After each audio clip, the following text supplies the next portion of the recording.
Welcome to Aphelion. This is a place where philosophy arrives quietly. No arguments, no pressure, no attempt to convince anyone of anything. We simply take a subject and look at it carefully, the way you might study an old map, noticing what matters, what can be set aside, where people tend to lose their way, and where they might find themselves again. Tonight the subject is silence. Not the silence of an empty room, not the silence of a pause in conversation, not even the silence of a quiet night in a quiet place, though we will spend time in all of those silences before this night is done. The silence we are moving toward is something that the Eastern Christian traditions spent 15 centuries trying to describe and teach and protect, a silence that is not the absence of noise but the presence of something, a silence that has a quality to it, a texture, a depth, that the practitioners who found it described with words that keep sliding toward light and toward the heart, and toward a stillness that is not emptiness but fullness of a kind that ordinary language was not built to carry. Before we begin, if these slow philosophical reflections help you settle your mind and rest, consider leaving a like and subscribing to Aphelion. It helps other people searching for this particular kind of quiet find their way here. And I am curious, as I always am, where in the world you are listening from tonight, and what the hour is where you are. Write it in the comments when you wake. There is something genuinely moving about knowing that this small space of stillness reaches across time zones and hemispheres, that right now, in rooms I will never see, people are lying down and letting very old ideas move through them in the dark. Now let the world outside this moment grow a little softer. Let your shoulders release whatever they have been holding. Let your jaw unclench slightly, because it almost certainly is clenched, because that is what jaws do in the world. Let your breath find its own rhythm, the rhythm it has when you are not directing it, when you simply allow it to move in and move out at whatever pace the body chooses. And let us begin in the place where this tradition has its most visible home, not because we are going to stay there but because the image of it is useful as a doorway. There is a mountain that juts into the Aegean Sea from the northeastern coast of Greece, a narrow peninsula about 50 kilometers long, covered in dense forest that has never been cleared for agriculture because the men who have lived there for over 1,000 years did not come to grow crops. They came to be quiet. The mountain is called Athos, and the monastic community that has existed on it without interruption since the 9th century is one of the oldest continuously inhabited spiritual sites in the Christian world. At night, if you were somehow suspended above it in the darkness, you would see almost nothing. A few points of candlelight in the windows of ancient stone buildings. The reflection of stars on the water below the cliffs. The dark mass of the mountain itself rising into a sky that, without city lights for many miles in any direction, is dense with stars in a way that most people alive today have never seen. The men who live on that mountain and who have lived on mountains like it across 14 centuries of Eastern Christian history were not primarily interested in theology in the academic sense, not in the construction of philosophical systems or the refinement of doctrinal positions, though they were often extremely well educated and some of them became important theologians by necessity. When their practice was challenged and they had to defend it, what they were interested in was something more direct and more difficult to describe. They were interested in what happens when a human being becomes genuinely, completely, sustainably quiet.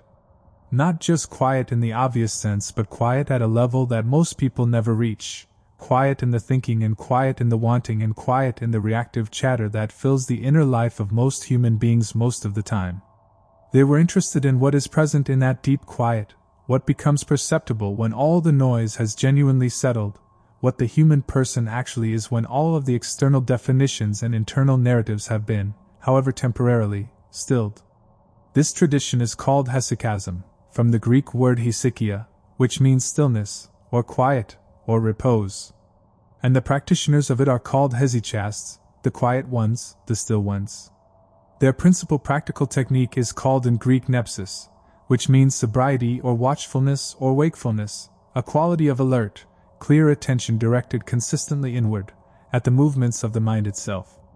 And their central theological and experiential claim, the claim that most interested and most troubled the world outside their monasteries, was that in the depths of this practiced stillness it was possible for a human being to encounter something that was not produced by the human mind, a light that was not physical and not imagined. A presence that was not a concept or a feeling or an altered state, but something they could only describe by saying that it was real, more real than the ordinary reality of the sensory world, and that it changed, permanently and irreversibly, the person who encountered it. We will spend a long time with all of this tonight. We will go slowly, because the subject requires slowness and because slowness is itself part of the practice we are describing. But let us begin at the beginning, which is not with the light and not with the advanced states of contemplative experience, but with something much more immediate and much closer to where you are right now, lying in the dark with your mind doing whatever your mind is doing. Let us begin with what the tradition calls the logismos. The Greek word logismos is usually translated as thought, but the translation is imprecise in a way that loses something essential. In ordinary modern usage, a thought is a neutral thing, a content of the mind that may be pleasant or unpleasant, significant or trivial, but that exists on a kind of flat plane of mental events without particular moral or spiritual weight. The logismos, as it is understood in the hesychast tradition, is something more specific and more dynamic than that. It is not simply a thought in the sense of a mental content. It is a thought that is in motion, a thought that is doing something, a thought that has an agenda, a thought that is trying to get somewhere. The distinction the tradition makes, and it is a distinction that rewards very careful attention, is between the simple mental event that arises when the mind registers something, the registration of a sound, or the memory of a face, or the sudden awareness of hunger, which is morally and spiritually neutral, and the elaborated movement that begins when the mind not only registers something but starts to tell a story about it, starts to evaluate it, starts to want or to fear or to resist or to pursue, starts to construct a whole narrative architecture around a bare mental event. The logismos is not the first appearance of a content in the mind.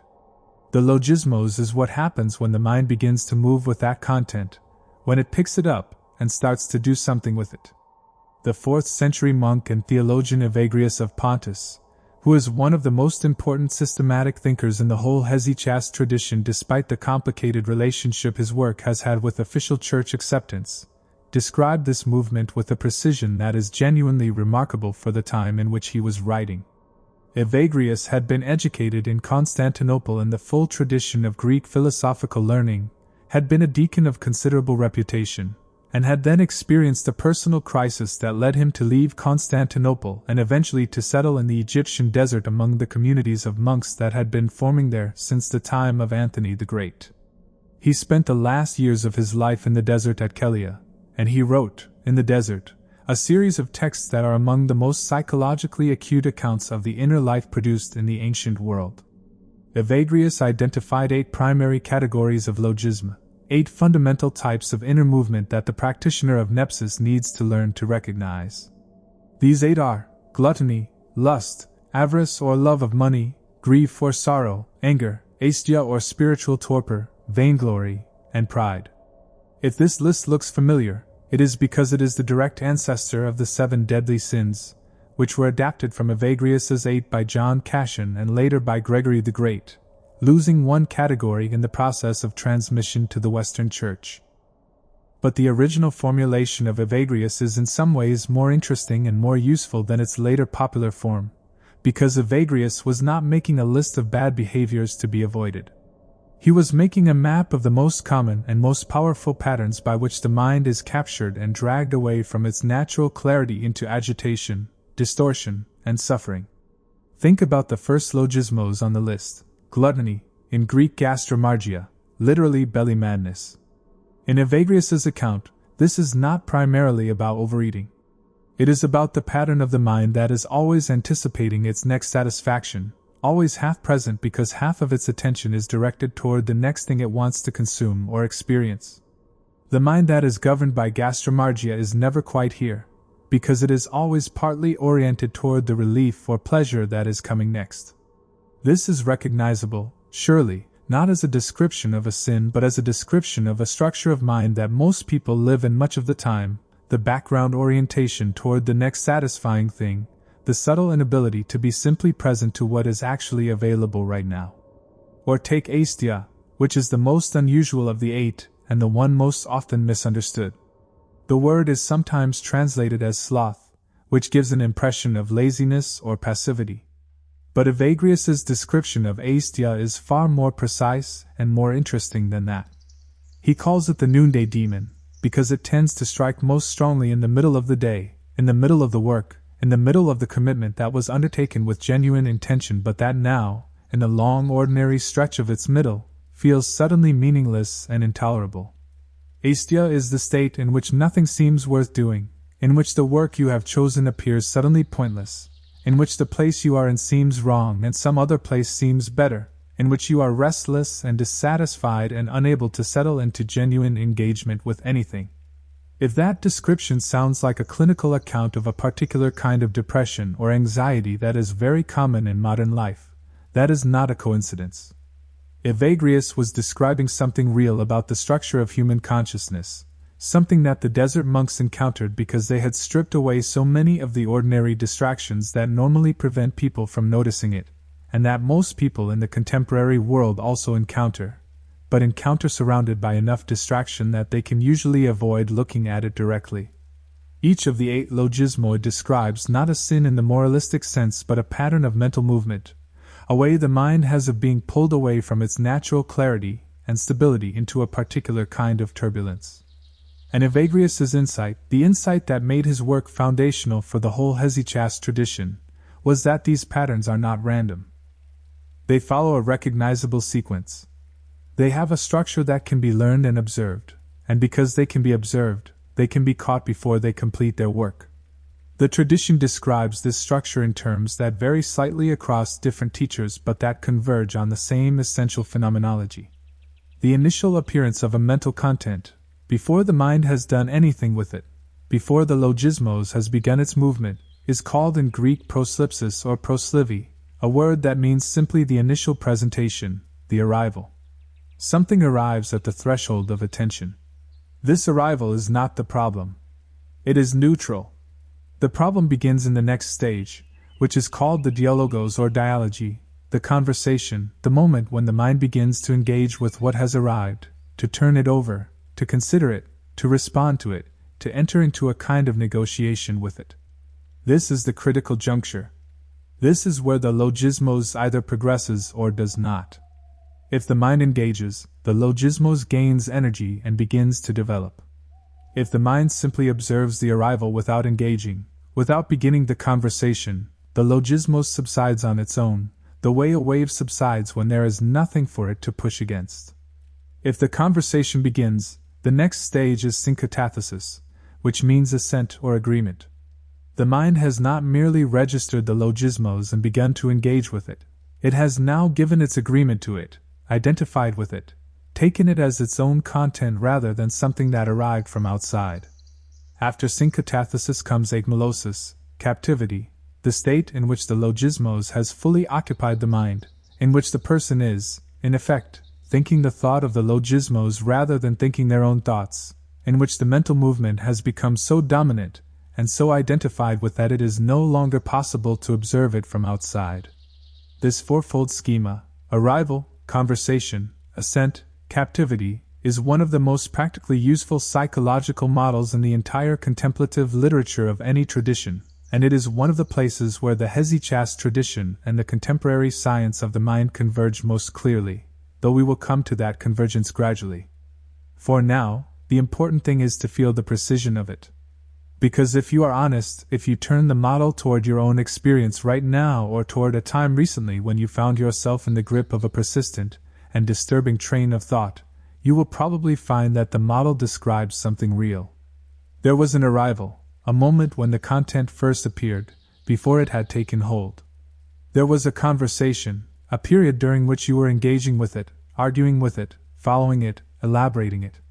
There was assent, the moment when you stopped observing the thought and became the thought.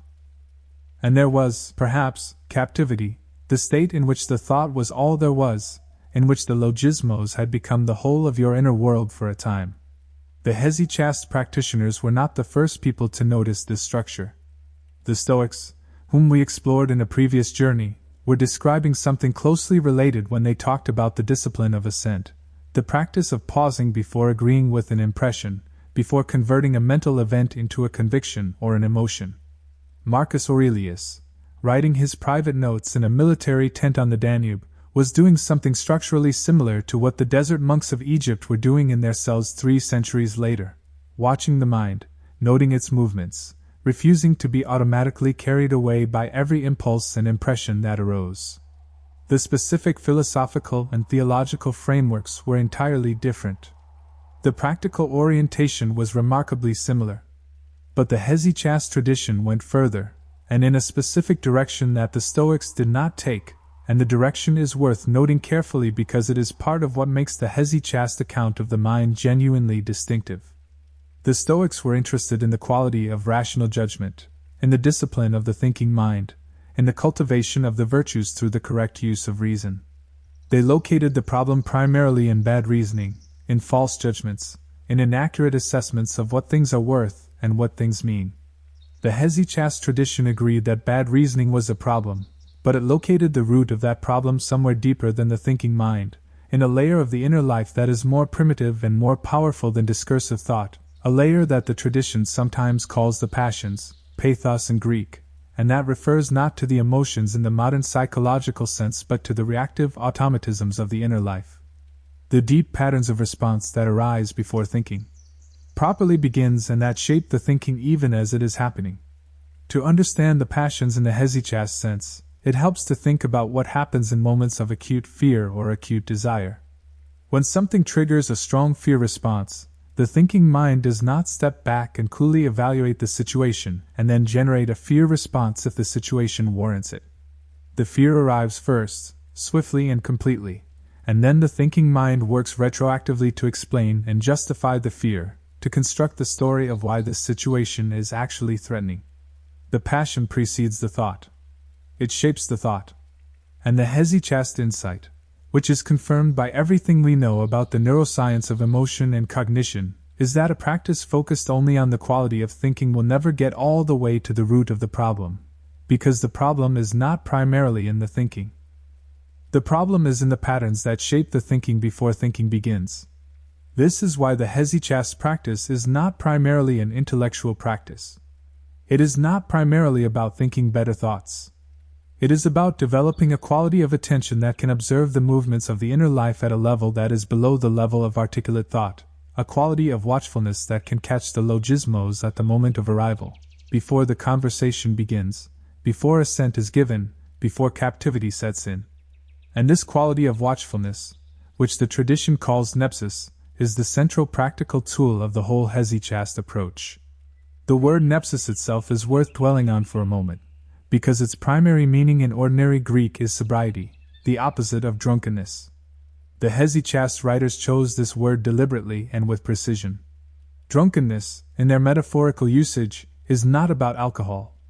It is about the state of the mind that has lost its clear relationship to reality, the state of the mind that is being carried along by the currents of imagination and passion and habitual reactive thought without any clear awareness that this is happening. The drunk person does not know they are drunk. The person captured by a logismos, in the state of icamelosis, captivity, does not know they are captured. They are simply, from the inside, thinking their thoughts, feeling their feelings, following the logical sequence of a train of thought that feels entirely their own and entirely justified. Nepsis, sobriety, is the recovery of the capacity to see this happening.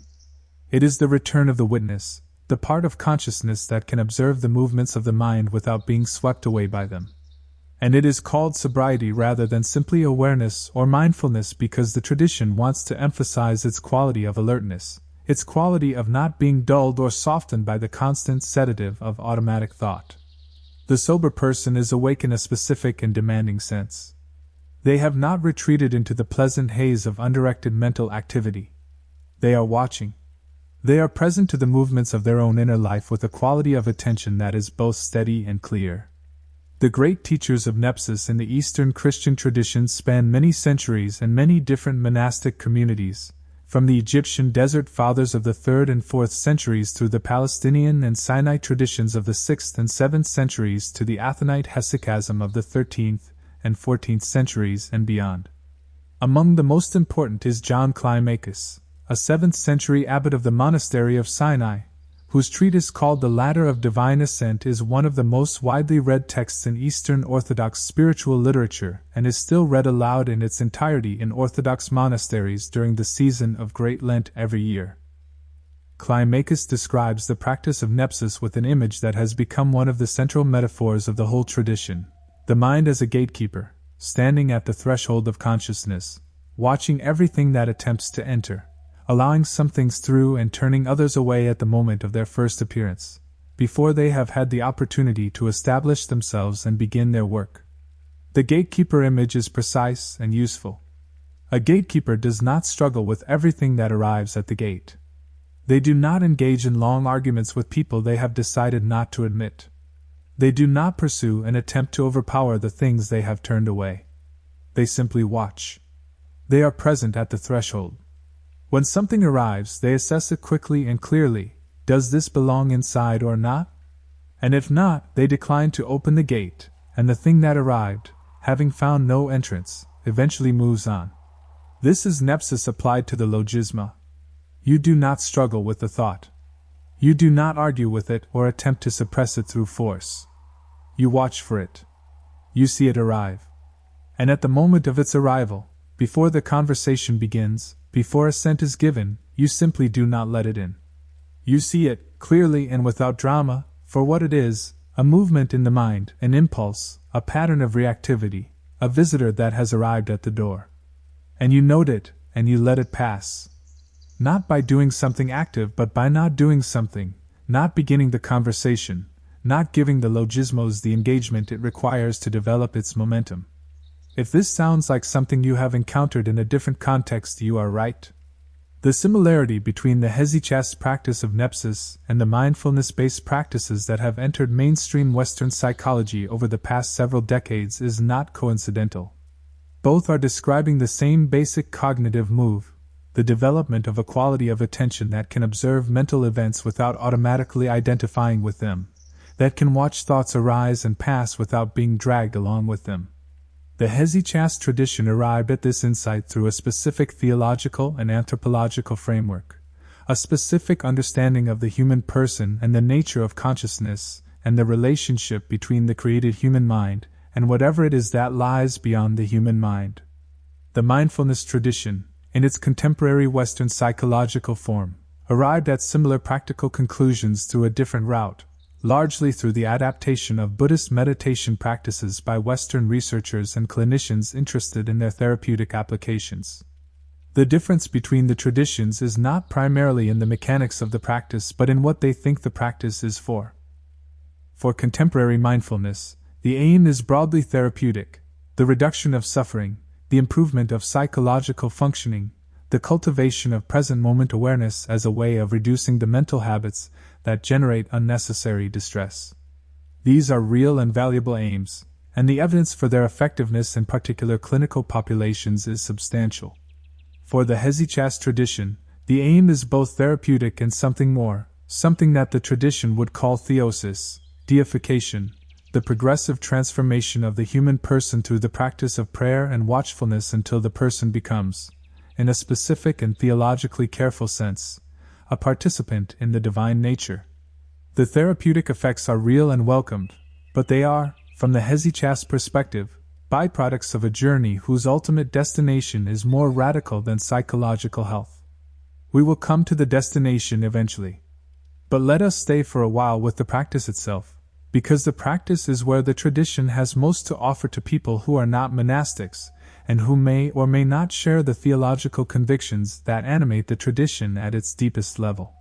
The hesychast tradition developed, alongside the theory of logismoi and nepsis, a specific practical tool for the cultivation of inner watchfulness that has become one of the most widely practiced forms of prayer in Eastern Christianity, and that has attracted considerable interest from contemplatives and researchers in other traditions. It is called in English the Jesus Prayer, and in its most common form it consists of a single sentence repeated continuously: Lord Jesus Christ, Son of God, have mercy on me, a sinner.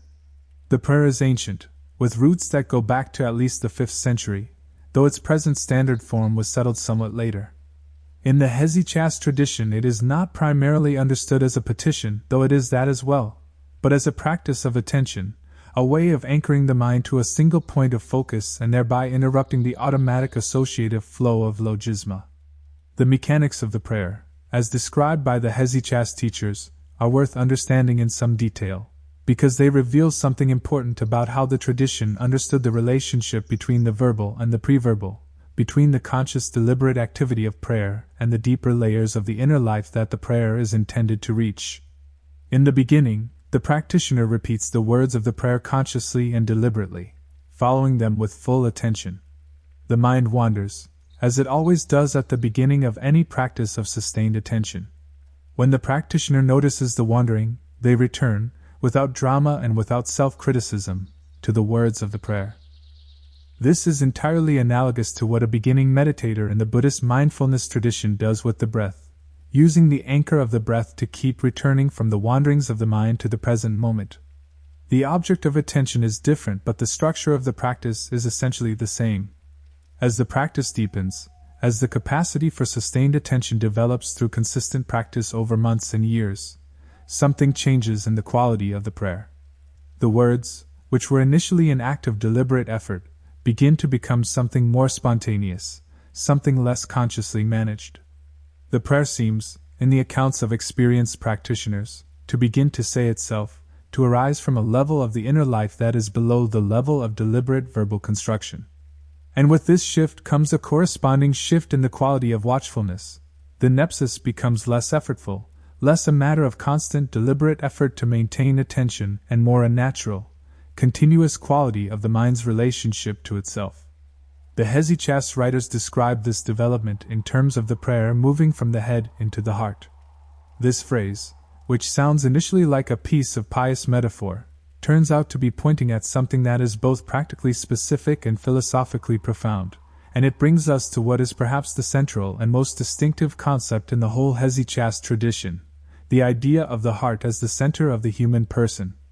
In contemporary Western culture, the heart is a metaphor for emotion, for love, for the non-rational dimension of human experience, as opposed to the rational dimension associated with the mind or the brain.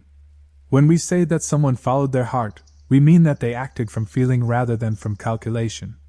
This is a relatively modern usage, and it is not what the Hesychast tradition means when it talks about the heart. The Hesychast understanding of the heart is much older and much more precise, rooted in a tradition of thought about the human person that goes back through the Christian scriptures and the patristic tradition to the anthropology of the ancient Near East, where the heart was understood not as the seat of emotion in the modern sense but as the center of the whole person, the place where thinking and feeling and willing and perceiving all converge, the deepest layer of the inner life from which all the other activities of the person arise and to which they all ultimately return. In this tradition, the heart is not an alternative to the mind. It is what the mind becomes, or what the mind returns to, when it has ceased its restless outward movement and come home to itself.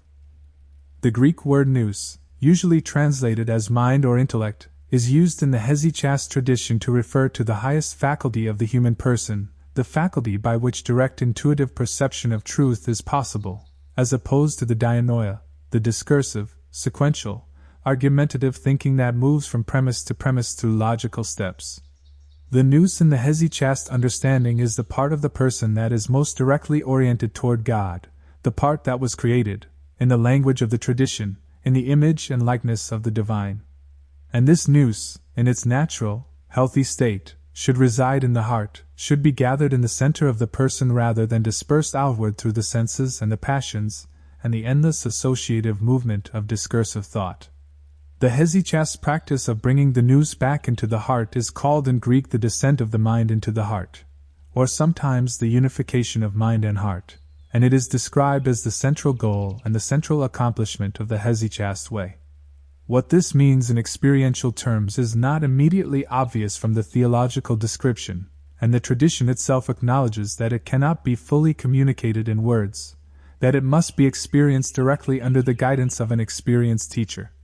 But there are phenomenological accounts of it in the Hesychast literature that are worth reading carefully, because they describe something that is recognizable, in structural if not in identical terms, to practitioners of various contemplative traditions who have had similar experiences. The descent of the mind into the heart is described as a kind of gathering, a movement from the scattered, outward-oriented activity of ordinary discursive thought toward an increasing concentration and interiorization, a withdrawal not from the world but from the particular relationship to the world that is characterized by constant reactive engagement, constant identification with the stream of logismoi, constant self-dispersion into the multiplicities of sensation and thought and desire.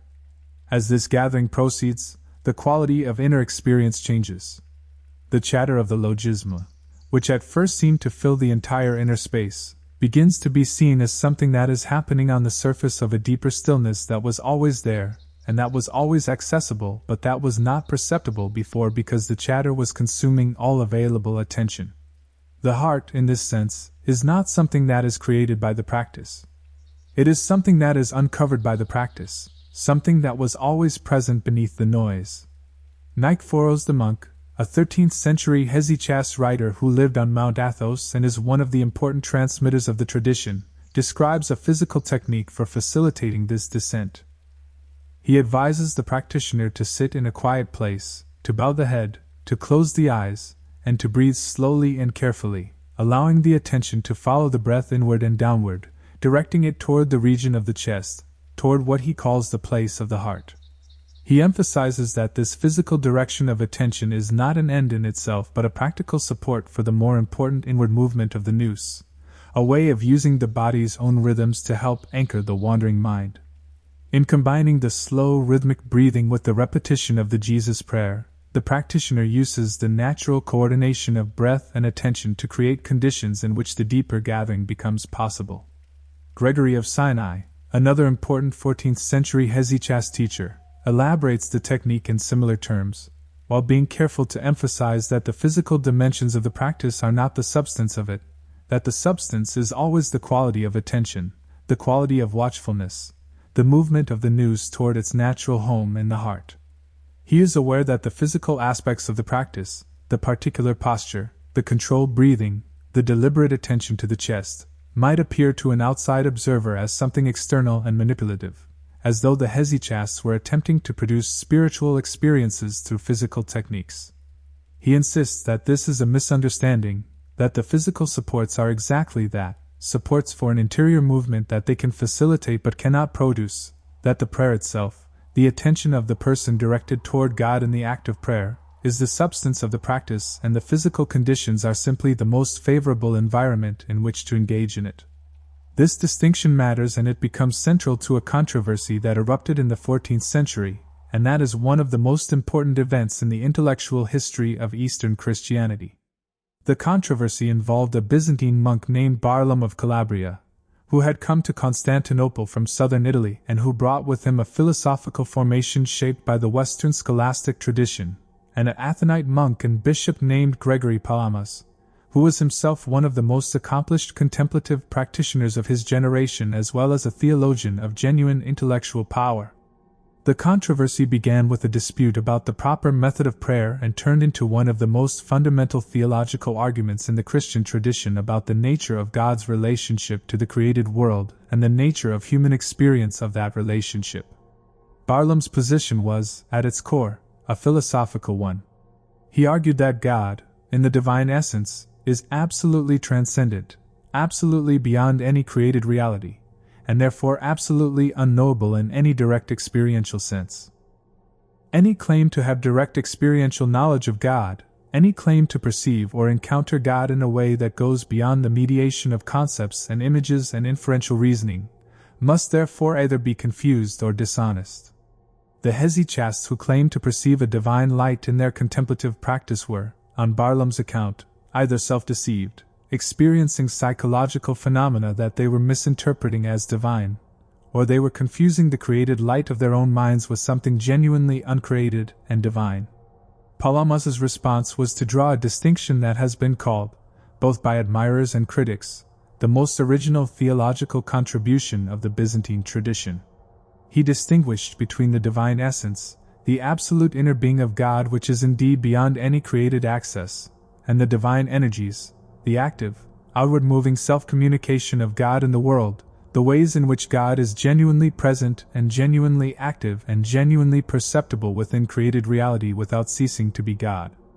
The divine energies are not a lesser God or a part of God. They are truly God, fully God, but God as active and communicative and present rather than God as absolutely internal and absolutely beyond.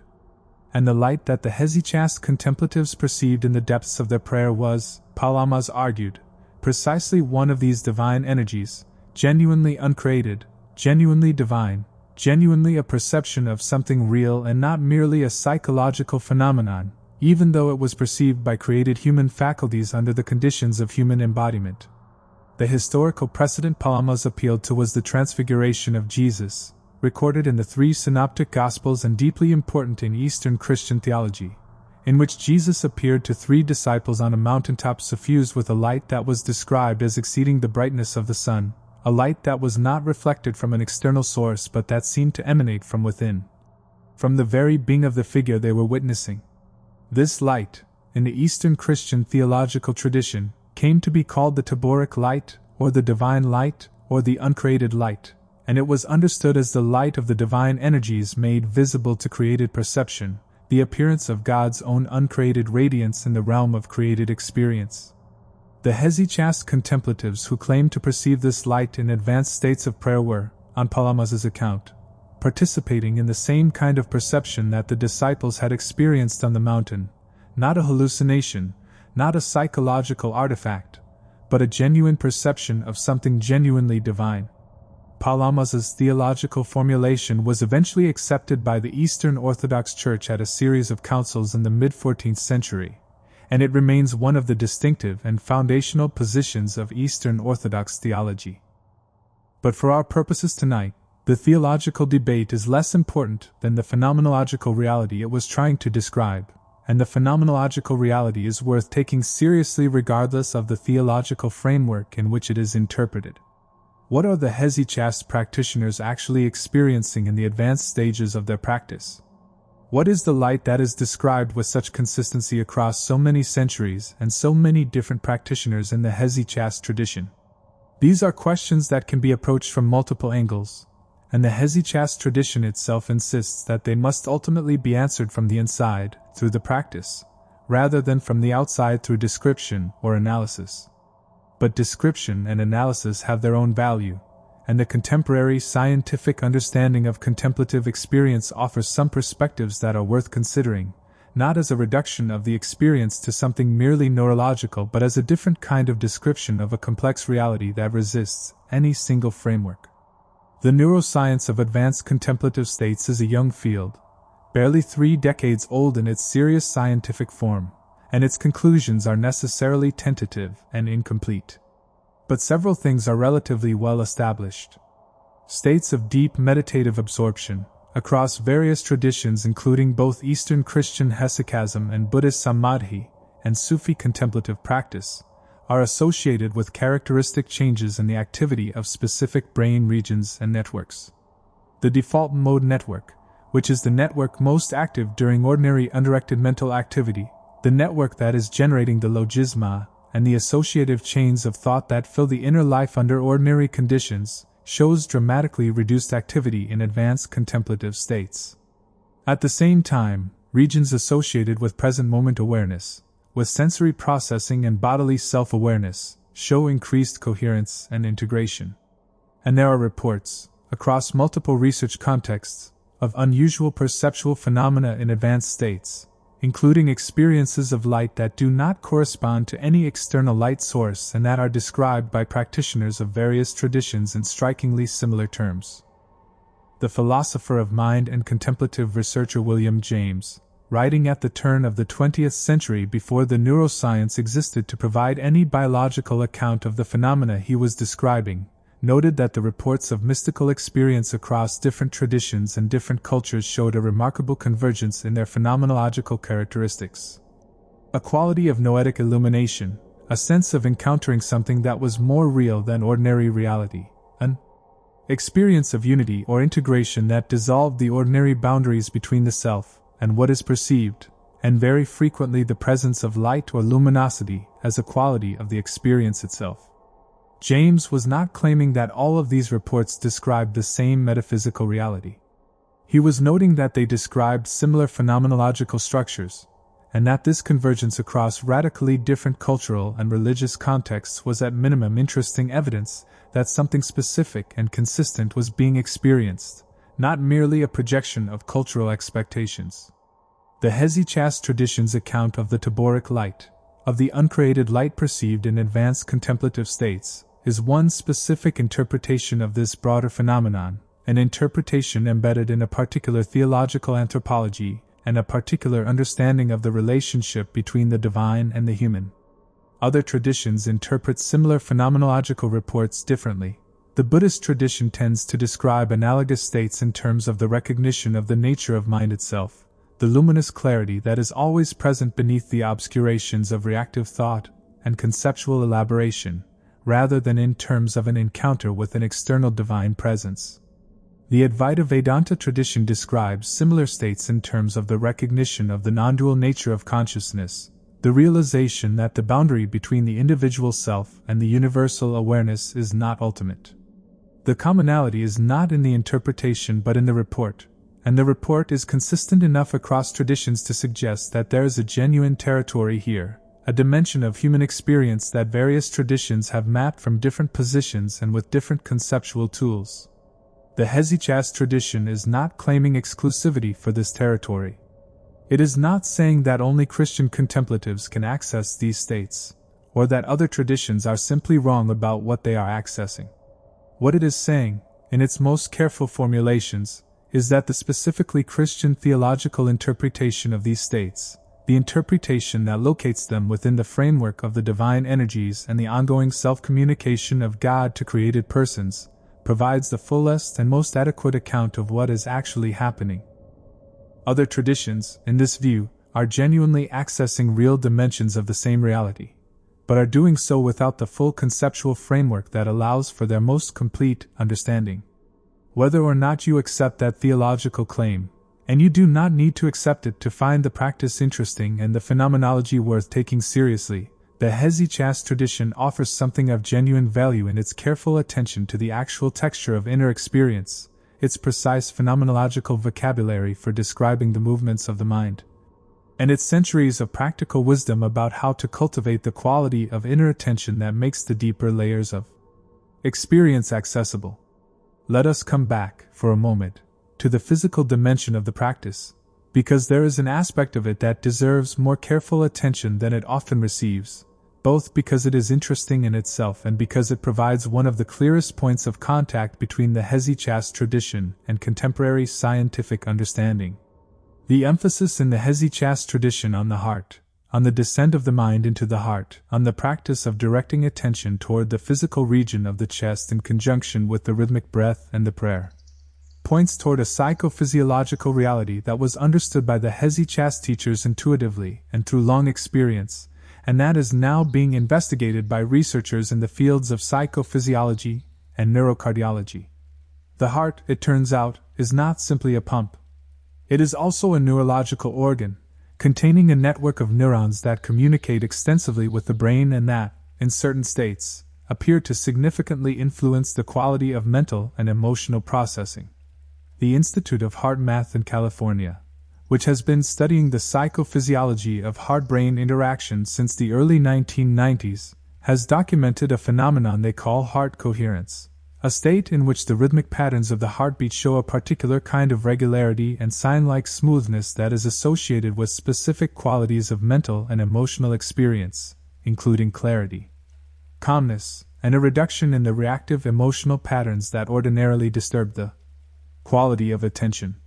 This state of coherence can be deliberately cultivated through specific breathing techniques, and when it is established it appears to have measurable effects on cognitive functioning, emotional regulation, and the quality of attention. The practitioners at HeartMath are working within a secular scientific framework and are not claiming any connection to the Hesychast tradition. But the phenomenology of heart coherence, the quality of calm, clear, integrated awareness that it produces, is strikingly similar to what the Hesychast teachers describe when they talk about the experience of bringing the nous into the heart. The vagus nerve, which is the principal pathway of the parasympathetic nervous system and which carries extensive two-way communication between the brain and the heart, lungs, and digestive system, is activated by the slow, deep rhythmic breathing that the Hesychast teachers recommended in conjunction with the Jesus prayer. When the vagus nerve is activated, the autonomic nervous system shifts from the sympathetic dominance associated with alert, reactive states, the fight or flight activation that is also associated with the kind of turbulent, reactive mental activity that the Hesychasts called the logismoi in full flow, toward the parasympathetic dominance associated with calm, integrated, restorative states. Heart rate slows. Breathing deepens. The smooth muscle of the digestive system relaxes. And importantly, the activity of the prefrontal cortex, the region of the brain associated with higher cognitive functions, with planning and judgment and the regulation of emotional reactions, shifts in ways that support clearer, more stable, more integrated awareness. None of this explains the experience of the Taboric Light. None of it reduces the deeper dimensions of the Hesychast account to neurophysiology. What it does is suggest that the physical practices the Hesychast tradition developed over centuries of contemplative experience are not arbitrary. They are working with real psychophysiological mechanisms that support the kind of inner state the tradition is trying to cultivate. The tradition knew this not through any theoretical understanding of the nervous system but through what we might call empirical phenomenology, through centuries of careful observation of what actually worked and what did not, what practices consistently produced the right conditions for the inner journey and what practices consistently produced the wrong ones. The Tibetan Buddhist tradition, the Zen tradition, the Sufi tradition, the Vedantic tradition, all have their own versions of physical disciplines that support contemplative practice, their own ways of using the body, the breath, the posture, the attention to physical sensation as tools for cultivating the qualities of inner awareness they are after. The convergence of these traditions on certain basic psychophysiological principles, slow breathing, stable posture, directed attention, cultivation of present moment awareness through consistent return to a chosen anchor, suggests that they are all, from different angles, working with the same underlying reality of the relationship between body, breath, and the quality of conscious experience. The Hesychast tradition is unusual among these traditions in the degree to which it insists on the personal, relational character of the experience it is pointing toward, the degree to which it interprets the inner journey not as the discovery of an impersonal absolute but as an encounter with a personal presence, a presence that is not a projection of the practitioner's own consciousness but genuinely other, genuinely beyond, and genuinely capable of initiative and communication within the encounter. This is theologically distinctive and philosophically significant. It means that the Hesychast understanding of inner silence is not the silence of an empty room, not even the silence of pure consciousness resting in itself. It is the silence of a listening, the silence of a person who has become quiet enough to hear something that was always speaking, something that the noise of the logismoi was drowning out. The image that several Hesychast writers use is that of a person standing by a noisy stream who cannot hear anything else because of the noise of the water.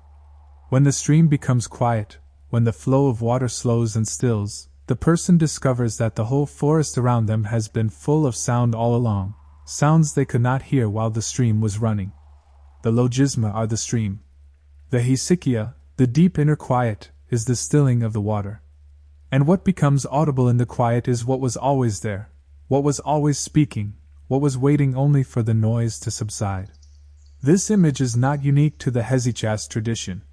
Something very similar appears in the Taoist classic the Tao Te Ching, where Lao Tzu describes the Tao as present in the empty space of things, in the hollow of the wheel, in the empty space of the room, in the space within the vessel.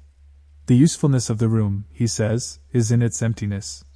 And the Tao itself is only audible, or only accessible, from a position of wu-wei, non-doing, non-striving, the release of the constant, agitated effort to impose the self's preferences on the flow of events.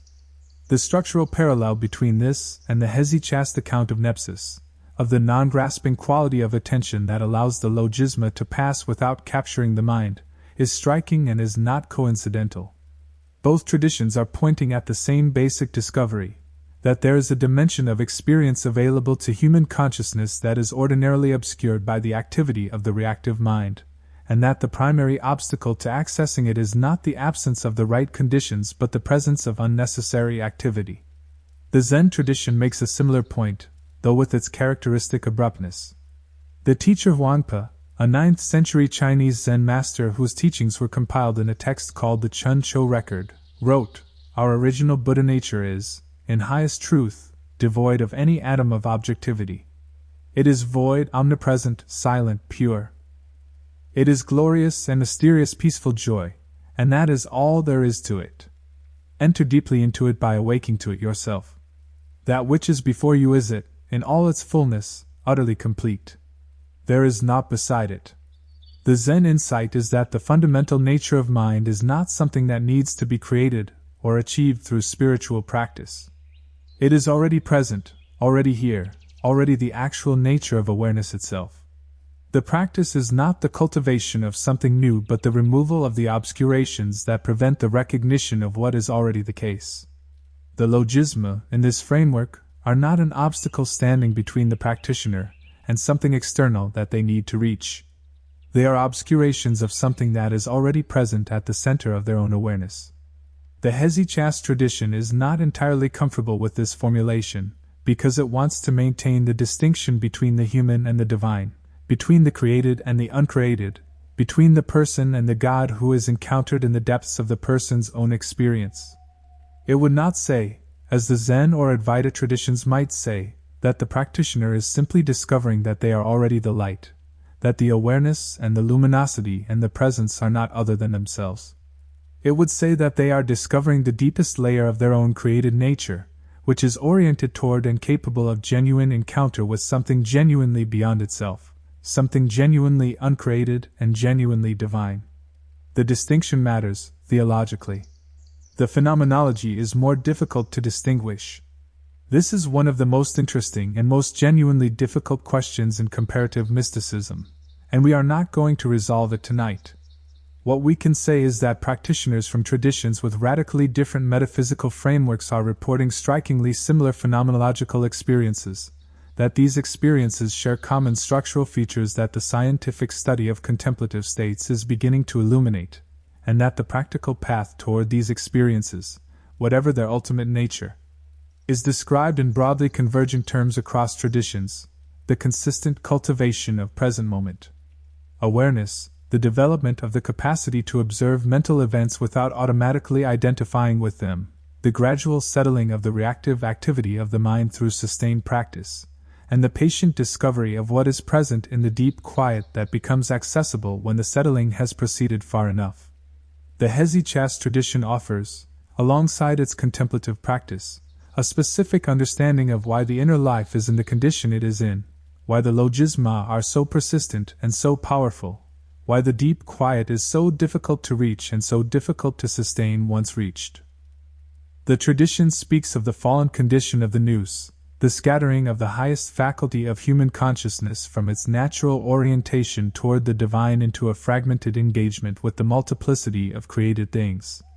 In the language of the tradition, this scattering happened at the beginning of human history, at the origin of the condition we now live in, and it means that the nous in its ordinary state is not functioning as it was designed to function, is not oriented toward what it was designed to be oriented toward, is captive to the passions and the logismoi in a way that requires sustained and patient effort over many years to undo. This account of the human condition, which sounds theological and is theological, maps interestingly onto the secular understanding of the default mode network and its role in the ordinary experience of the human mind. The default mode network is the network that is active when we are not actively engaged in any specific external task, the network that generates the wandering, associative, self-referential thinking that characterizes most people's inner life most of the time. Research on the default mode network suggests that it is involved in narrative self-construction, in the elaboration of the stories we tell about ourselves and others, in the projection of past experience onto the present and the future, in the generation of much of the anxious and ruminative thinking that is associated with depression and anxiety, and the various forms of psychological suffering that modern people commonly experience. What the Hesychast teachers called the scattering of the nous, what they describe as the tendency of the highest faculty of consciousness to lose itself in the multiplicities of created experience rather than remaining gathered in its natural orientation toward the divine, looks from the perspective of cognitive neuroscience like the dominance of default mode network activity and the associated self-referential, associative, past and future-oriented quality of undirected mental life.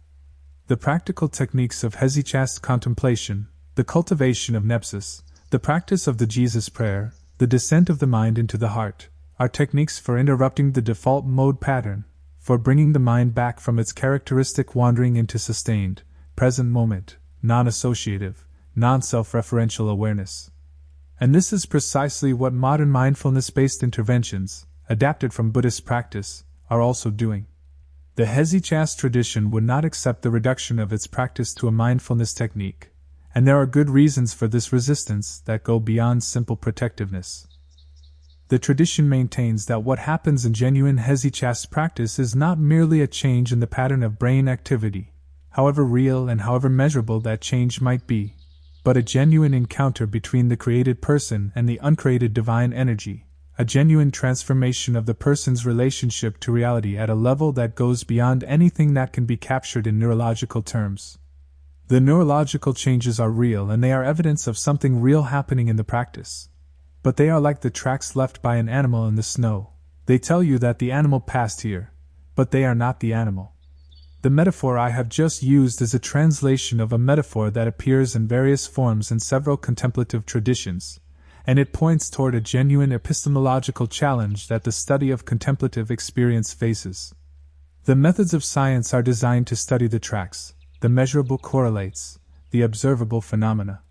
They are not designed to study the animal directly, whatever the animal might be. And the hesychast tradition, and the contemplative traditions more broadly, are claiming that the most important dimension of what they are pointing toward is the animal, not the tracks, and that any account that stops at the tracks has simply not gone far enough. Let us sit with that challenge rather than trying to resolve it, because it is one of the genuinely open questions at the frontier of human understanding, and because sitting with genuinely open questions is part of what it means to take the inner life seriously. The tradition of nepsis and the practice of the Jesus prayer and the hesychast path more broadly are not easy. They are described by their practitioners as requiring years and sometimes decades of sustained effort, as involving periods of intense difficulty and what the tradition calls spiritual dryness, periods in which the sense of progress disappears and the practice feels empty and pointless, and the practitioner is tempted to give up. The tradition is quite clear that these periods are not signs of failure.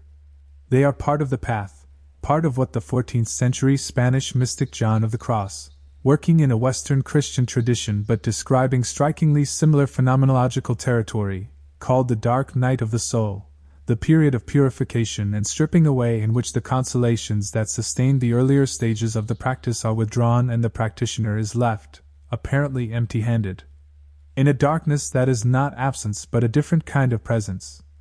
John of the Cross and the hesychast tradition are not the same tradition. The Eastern and Western forms of Christian contemplative practice diverged significantly after the 9th century, and the specific emphases and the specific philosophical and theological frameworks are different.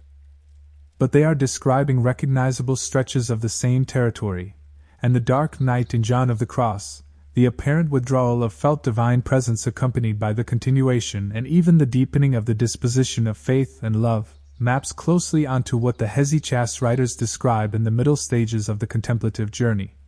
When the beginner's consolations have faded and the advanced states of perceived light and union have not yet arrived, and the practitioner is living in what might seem from the outside like an empty, unremarkable interior life but what is in reality, in the account of those who have passed through it, a profound and necessary purification.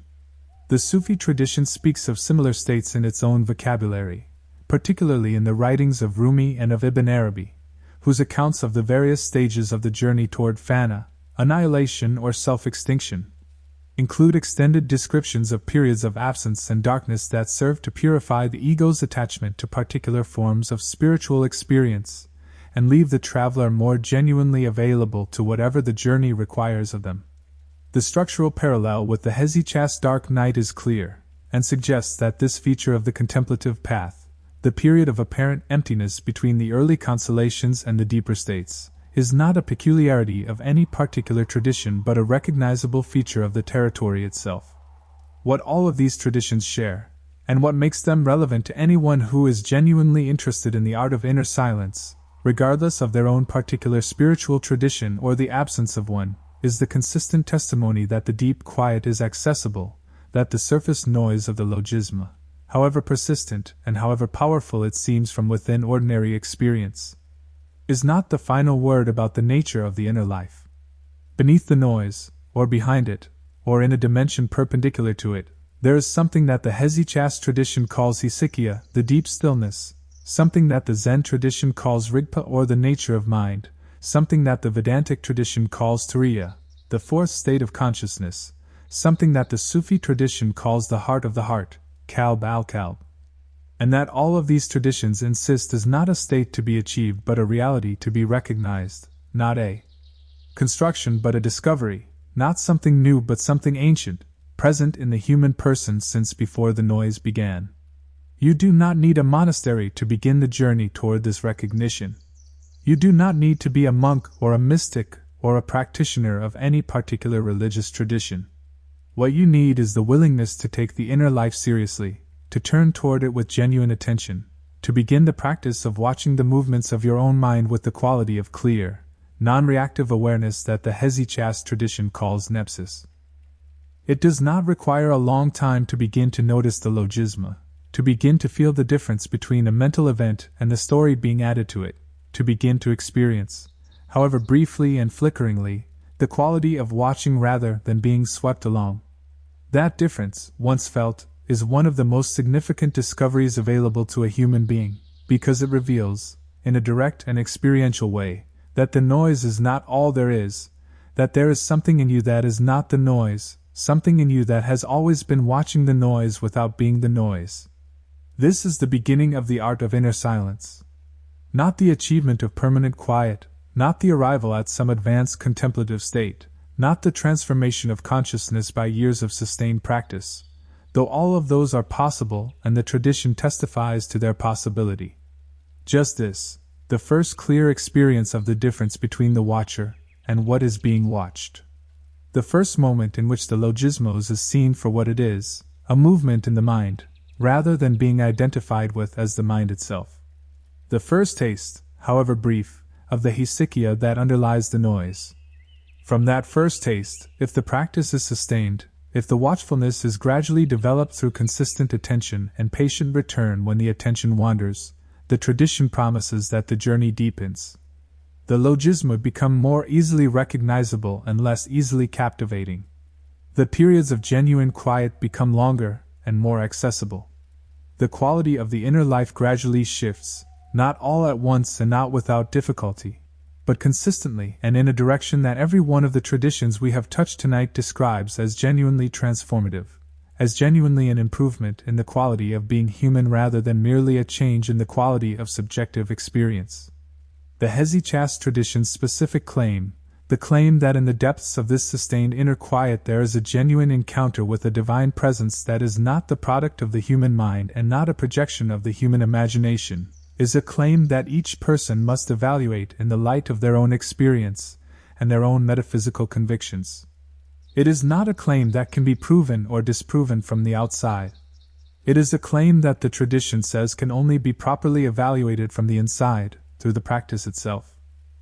What can be said, without making any specific theological claims, is that the consistent testimony of practitioners across many traditions and many centuries points toward a dimension of inner experience that is genuinely different in quality from ordinary waking consciousness, that this dimension becomes accessible through sustained practices of inner attention and watchfulness, and that practitioners who have accessed it consistently describe it as a discovery rather than a construction, as the recognition of something that was always already present rather than the achievement of something new. What they find there, how they interpret what they find there, and what they make of the finding in the context of their lives and their communities and their theological commitments, these are questions whose answers are particular to each tradition and each practitioner. The finding itself, in its broad outlines, is strikingly consistent. We have been in the dark for a long time now, following the thread of this ancient and patient tradition through its philosophy and its phenomenology, and its theology, and its connections to contemporary science and to the parallel discoveries of other contemplative traditions. The thread has led us, as it was always going to a place that cannot be fully articulated, a place that the tradition consistently describes as prior to words, more immediate than any concept, more intimate than any description. The place of the heart, in the hesychast sense. The place of the deep quiet. The place where the logismoi do not reach, not because they are suppressed or denied, but because they are seen so clearly that they no longer have the power to capture and carry away the attention that sees them. You are already in some proximity to that place, perhaps, simply by virtue of having followed this thread for as long as you have. The act of sustained, quiet listening is itself a form of nepsis, a form of the watchful, non-reactive attention that the hesychast tradition cultivates. The logisma that have arisen during this long night of listening, the distractions and the half-formed responses and the associations and the momentary wanderings into other considerations, these have come and gone without significantly disrupting the thread of the attention, because the attention has remained loosely but genuinely present to what is being offered, following the movement of ideas and images without being captured by any of them. This is a small version, a very small and ordinary version, of what the hesychast tradition is pointing toward. The capacity to remain present, to return when the attention wanders, to hold the thread of awareness through the movements of the mind without being wholly identified with any particular movement. You already know how to do this, at least a little. You are doing it right now. The tradition suggests that this capacity, which is present in everyone as a natural feature of consciousness, can be developed through practice to a degree that most people do not imagine is possible, that the depth of inner quiet that can be reached through sustained hesychast practice is genuinely different in kind from the ordinary baseline of human inner experience, that it opens onto dimensions of reality that are not accessible from within the noise of unreflective mental life. Whether you follow that path or not, whether you take the practice in the direction of formal contemplative development, or simply carry something from tonight's conversation into the ordinary moments of tomorrow's life, the basic orientation the tradition offers is available right now, in this moment, in the quality of attention you bring to whatever is present. The art of inner silence is not the art of making the mind empty. It is the art of becoming sufficiently clear that what is already present can be perceived. It is the art of watchfulness, of standing at the gate of your own consciousness with enough steadiness and enough patience to see the logismo for what they are before they complete their work.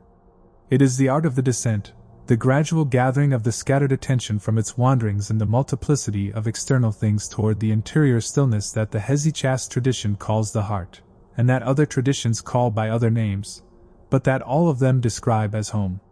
The question that remains, the question that is worth carrying into sleep and carrying into tomorrow and carrying into the slow ongoing project of paying attention to your own inner life, is this: what is actually present in the quiet? Not what the tradition says is present, not what the theology promises, but what you actually find, in the moments when the logisma have temporarily subsided and the attention has settled and the deep stillness, however briefly, becomes accessible. What is there? The tradition says, go and find out. And finding out, it says, is a journey that begins with exactly the quality of patient, watchful, non-grasping attention that you have been practicing, in a small and ordinary way, throughout this long and quiet night. Sleep well now. Let the ideas settle without trying to hold them. Let the breath continue in its own rhythm.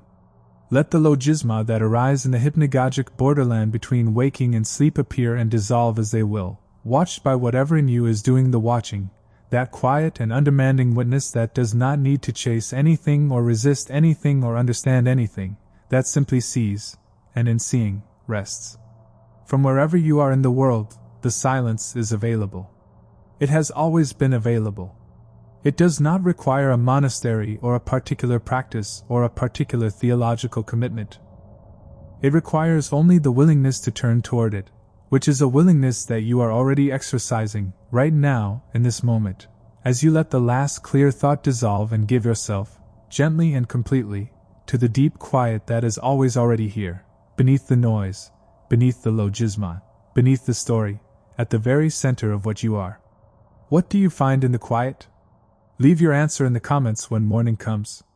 The desert, when you first try to imagine it, presents itself as absence. An absence of water, an absence of shade, an absence of company, an absence of the ordinary structures that organize human life into its familiar patterns of obligation and distraction.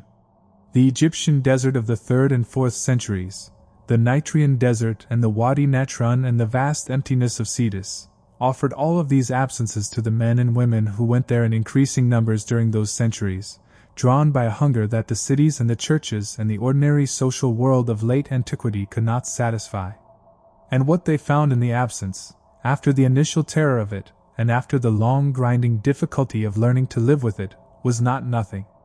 They found, and they reported finding with a consistency that is remarkable given the diversity of their backgrounds and their temperaments, that the absence of the ordinary noise revealed something that the noise had been drowning out.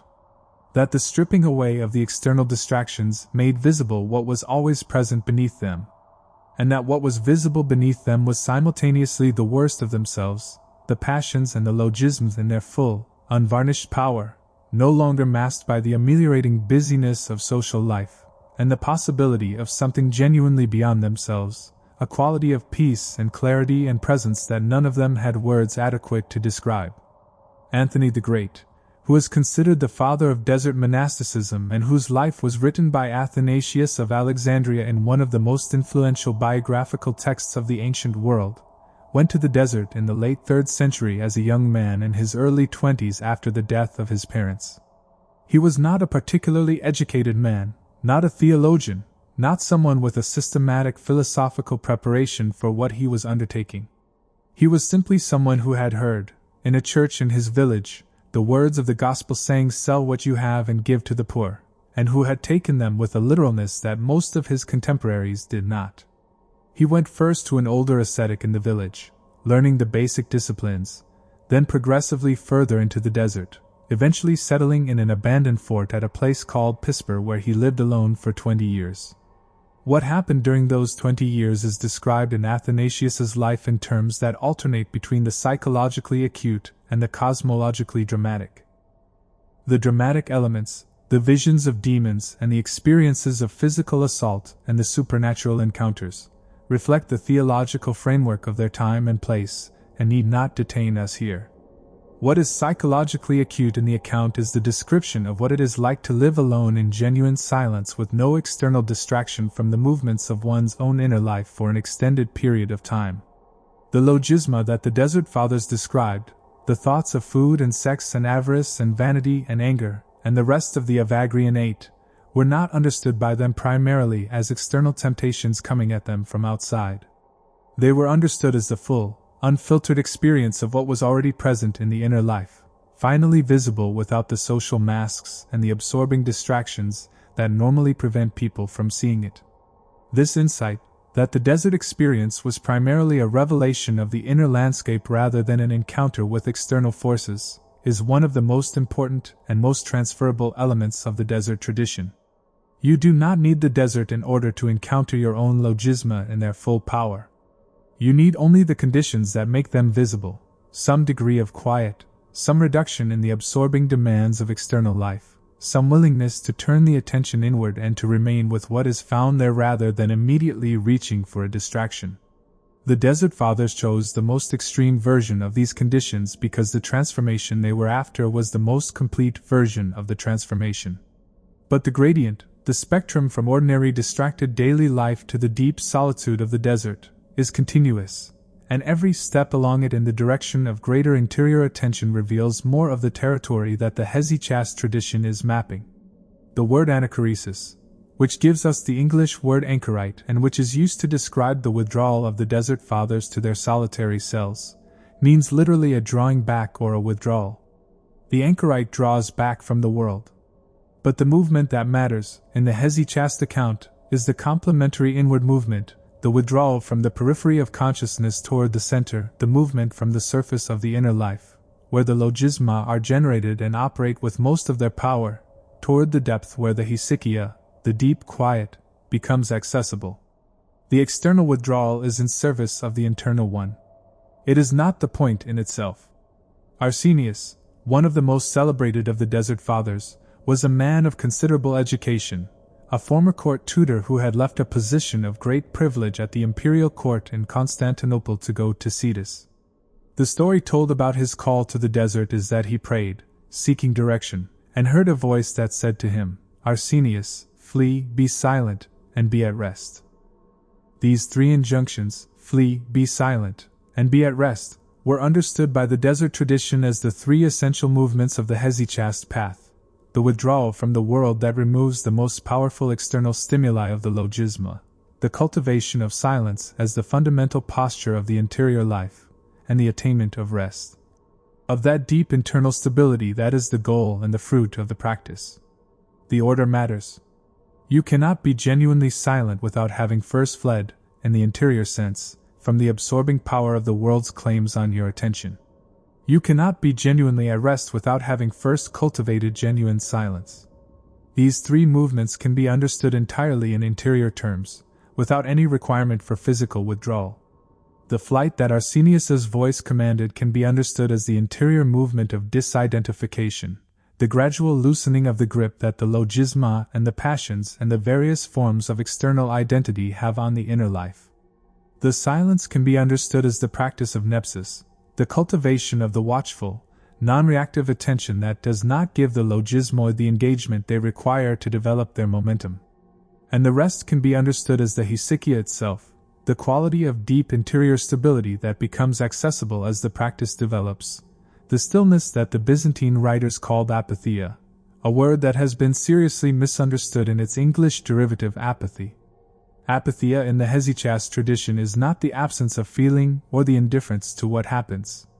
It is the freedom from the automatic, reactive, unexamined patterns of response that ordinarily govern the inner life, the freedom that comes when the passions have been purified rather than suppressed, when the reactions of the inner life are no longer automatic but chosen, when the person's responses to what arrives are genuinely their own responses rather than the responses generated by the logismoi operating without supervision. The person who has reached apatheia still feels joy and grief and love and righteous anger when these are appropriate. What they do not feel is the reactive, automatic, unexamined surge of emotion that is not really their response to the situation but the logismos' response, the passion's response, the habitual pattern's response. This understanding of apatheia connects directly to what the Stoic tradition called equanimity, and the parallel is not coincidental. The Stoics and the Desert Fathers were both working in the Greek intellectual tradition, both drawing on Aristotelian and Platonic concepts of the relationship between reason and passion, both trying to describe a quality of inner life that was neither emotionally suppressed nor emotionally reactive but something else. Something that the Greek philosophical tradition had been circling around since Plato described the soul in the Republic as a hierarchy of faculties in which reason ideally governs spirit and appetite rather than being governed by them. The hesychast tradition took this Platonic framework and transformed it through the specific lens of Christian anthropology, understanding the proper ordering of the inner life not as the triumph of human reason over the lower faculties but as the transformation of the whole person through the presence and activity of the divine, a transformation that reason could not accomplish on its own but that it could cooperate with. The figure of Macarius of Egypt, one of the great teachers of the desert period, stands at the center of a long tradition of hesychast spirituality and is associated in particular with the emphasis on the heart as the center of the spiritual life.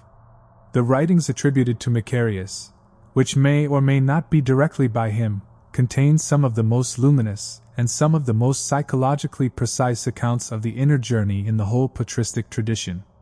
The Macarian homilies, as they are called, describe the heart not as a single undifferentiated interior space but as a complex territory with multiple dimensions, a microcosm of the whole of creation, a space in which both the darkness of the fallen condition and the light of the divine presence are simultaneously present and between which the spiritual journey moves.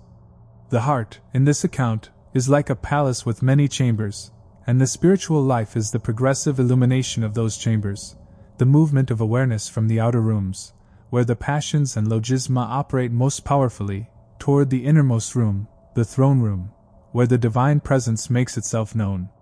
This imagery of interiority, of a journey into progressively deeper layers of the inner life, is one of the most consistently recurring structures in the contemplative literature of all the traditions we have touched tonight. It appears in the Platonic tradition in the image of the ascent from the cave of ordinary sense perception toward the sunlight of the intelligible, in the Sufi tradition in the imagery of the seven valleys through which the soul travels toward the divine, in the Hindu tradition in the imagery of the chakras as centers of progressively more interior and more subtle energy. In the Buddhist tradition in the images of the successive bhumis or grounds that describe the stages of bodhisattva development.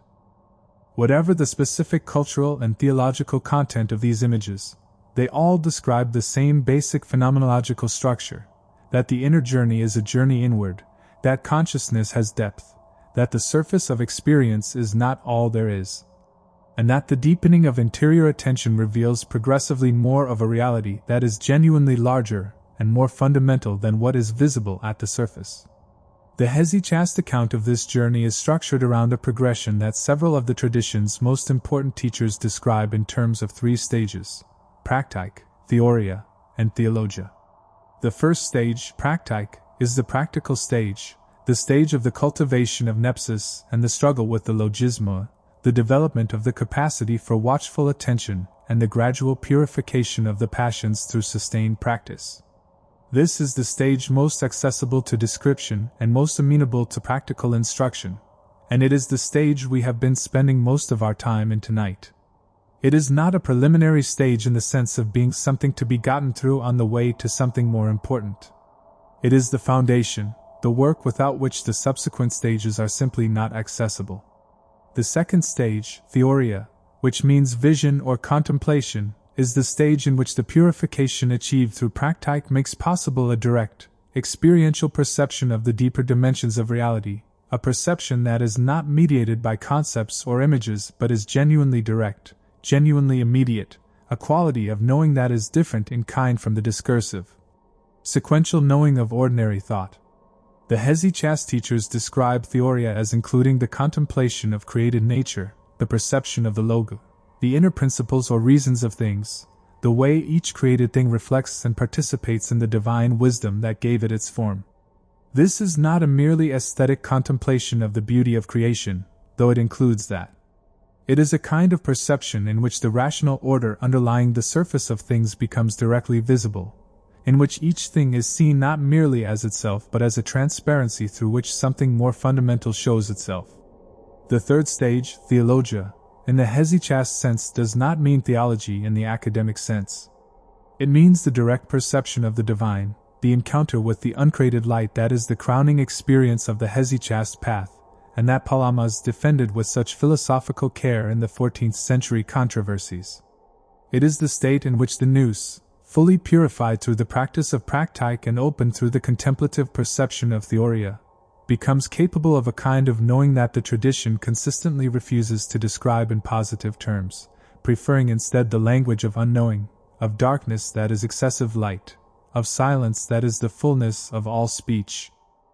The apophatic tradition, the tradition of negative theology that says that all positive statements about the divine are necessarily inadequate and must ultimately be surpassed by silence, finds its deepest expression not in philosophical argument but in the direct experience of theologia, in which the practitioner discovers through their own encounter that the divine exceeds every concept and every image and every word. Not because it is less than these things but because it is infinitely more. This apophatic quality of the deepest Hesychast experience connects it to a very specific and very important thread in the Western mystical tradition, the tradition that runs from the Pseudo-Dionysius the Areopagite, whose 5th or 6th century writings were among the most influential texts in the whole history of Christian mysticism. Through Meister Eckhart in the 14th century to the anonymous English author of The Cloud of Unknowing in the late 14th century. All of these figures describe the ultimate encounter with the divine as a movement beyond the categories of ordinary knowing, a movement through the cloud of unknowing that separates ordinary consciousness from the divine reality, in which the intellect must surrender its hold on all the images and concepts and even the virtuous aspirations that have guided the journey to this point, and move into a darkness that is not the darkness of absence but the darkness of exceeding presence. The cloud of unknowing, which was written in Middle English by an unknown English contemplative in the late 14th century and which remains one of the most practical and most accessible of all the mystical texts in the Western Christian tradition, describes this movement with a simplicity and a practicality that is quite remarkable given the profundity of what it is describing. The author tells his student, a young man who has expressed a genuine desire for contemplative prayer, that all that is required at the highest stage of the journey is to direct a naked intent toward God, a bare, unadorned movement of will and attention toward the divine, stripped of all the images and concepts and feelings that characterize the earlier stages of prayer, resting in the cloud of unknowing with a kind of patient, loving, expectant attention that is not doing anything and is not trying to produce any particular experience but is simply, completely, present. The structural parallel between this instruction and the hesychast practice of bringing the nous into the heart, of resting in the deep interior quiet with a quality of attention that is watchful but not grasping, attentive but not effortful, genuinely present but not attempting to produce anything, is striking. The specific theological framings are different. The phenomenological description is remarkably convergent. Both traditions are pointing at the same basic movement, the movement from the active, productive, effortful quality of the earlier stages of the contemplative life towards something more receptive, more passive in the technical theological sense of the word, more genuinely given over to whatever the practice is ultimately in service of. The hesychast tradition's specific contribution to this general contemplative inheritance is its insistence on the centrality of the body in the spiritual life, its refusal to treat the body as merely an obstacle to be overcome or a container to be ignored in the pursuit of pure spiritual experience. The physical techniques of hesychast practice, the specific posture, the controlled breathing, the direction of attention toward the physical heart, are not concessions to the weakness of beginners that more advanced practitioners transcend. They are integral to the practice at every level, because the tradition understands the human person as essentially embodied, as a unity of soul and body in which the transformation of one necessarily involves the transformation of the other. The descent of the mind into the heart is not a movement away from the body but a movement into a deeper engagement with the body's own wisdom, with the intelligence that is present in the whole organism and not only in the head. This understanding of the body as a site of spiritual wisdom rather than merely a vehicle for the mind finds its most complete expression in the practice of somatic prayer, the form of hesychast practice in which the breath and the physical sensations of the body are used as a continuous anchor for the attention, in the same way that the breath is used as an anchor in Buddhist mindfulness practice. The practitioner who is breathing slowly and deliberately while reciting the Jesus prayer is not using the breath merely as a metronome to keep the repetition of the prayer regular. They are using the breath as a doorway into the bodily dimension of the practice, into the experience of being present in a body, of the body as the locus of the encounter with the immediate reality of the moment, rather than the mind's constructions about the moment. The contemporary research on interoception, the capacity for awareness of the internal sensations of the body, is relevant here. Interoceptive awareness, the ability to notice and be present to the sensations of the heart, the breath, the gut, the posture, is increasingly understood by researchers as a foundational capacity for emotional regulation and for the quality of self-awareness more broadly.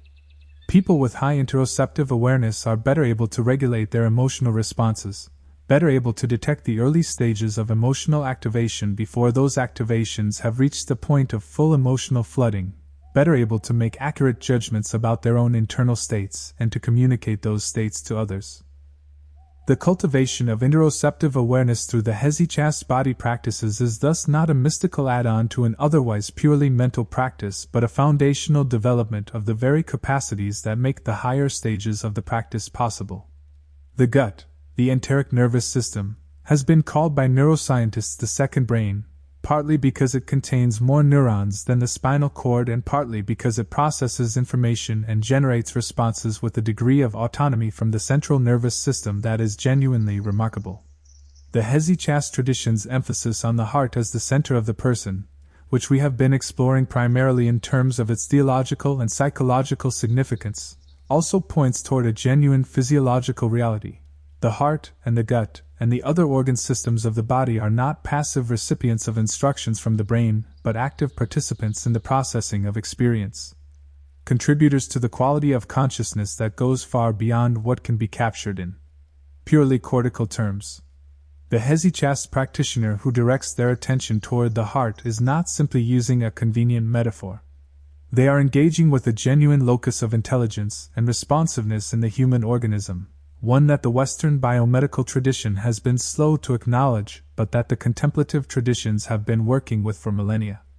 There is a particular quality of awareness that practitioners report in the stages of the hesychast practice when the descent into the heart has genuinely occurred and the prayer has settled into something beyond deliberate verbal repetition. It is a quality that several of the teachers describe using the Greek word nephos or nephalios, which are variants of the nepsis vocabulary but with a slightly different emphasis, the quality of being perfectly sober, of seeing everything with a clarity that is completely without distortion, without the coloring of desire or fear or vanity, or any of the other logismoi.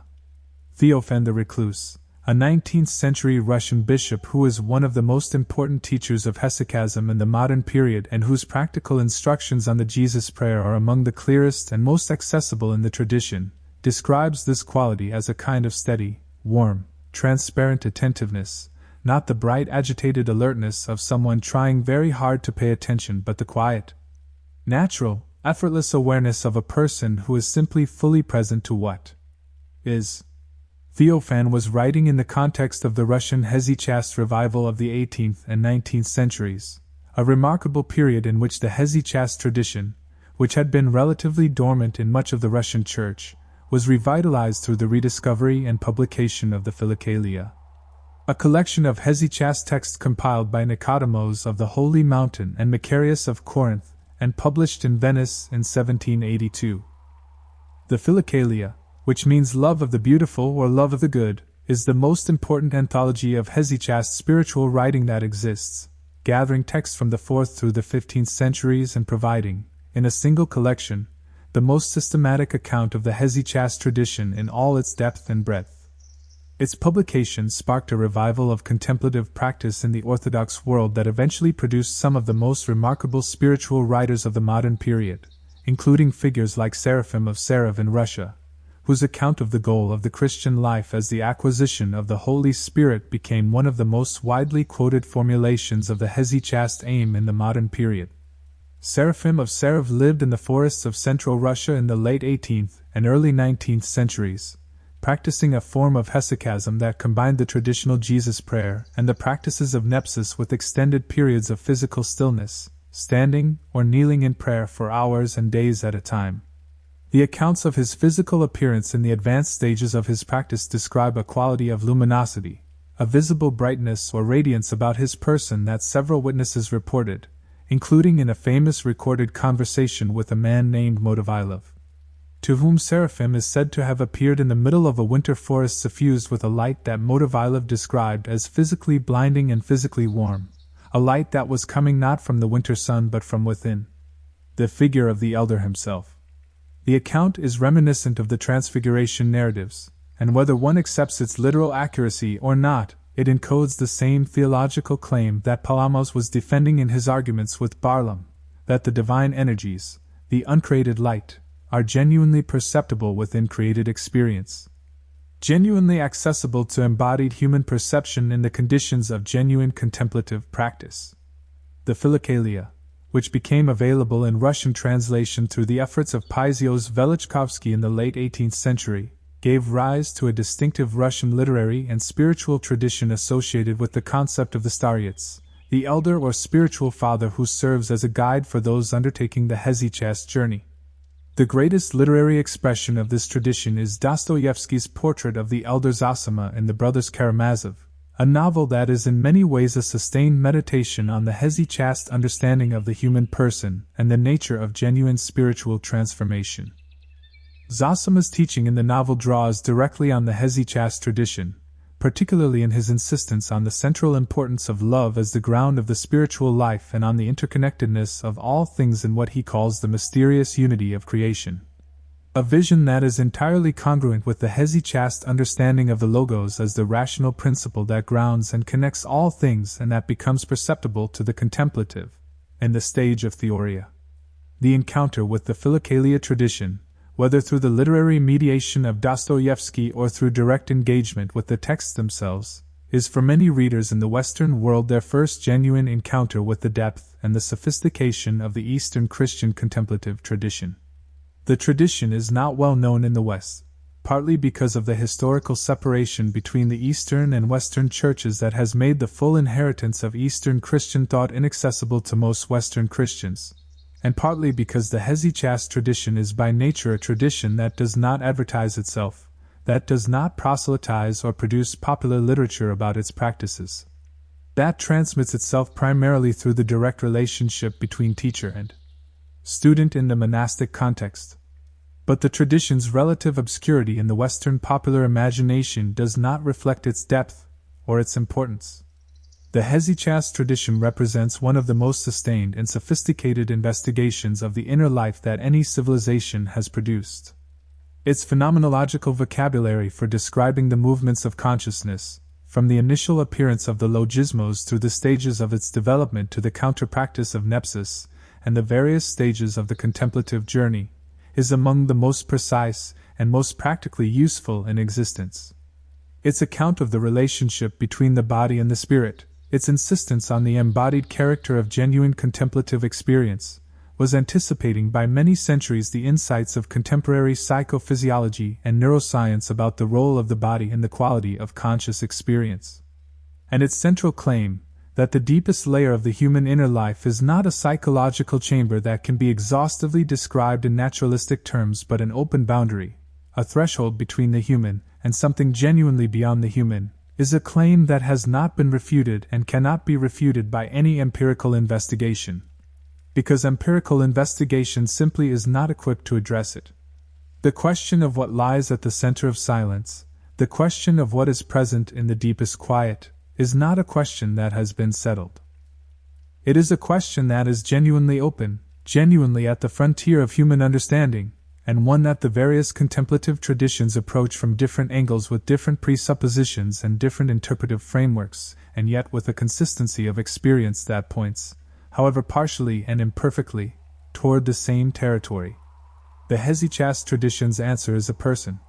Not a principle, not an impersonal absolute, not the ground of being understood in purely philosophical terms, but a person, a presence that is genuinely other, genuinely beyond, and genuinely capable of encounter. The Buddhist tradition's answer is something closer to the recognition of the nature of mind itself, the luminous clarity of awareness prior to conceptual elaboration. The Taoist answer is something like the harmony between the particular movement of the person's life and the larger movement of the Tao, the way that things are when things are genuinely as they should be. The Advaitic answer is the recognition that the boundary between the individual self and the universal consciousness is not ultimately real, that what you are is not separate from what is. These answers are different. They are not secretly the same answer with different cultural packaging.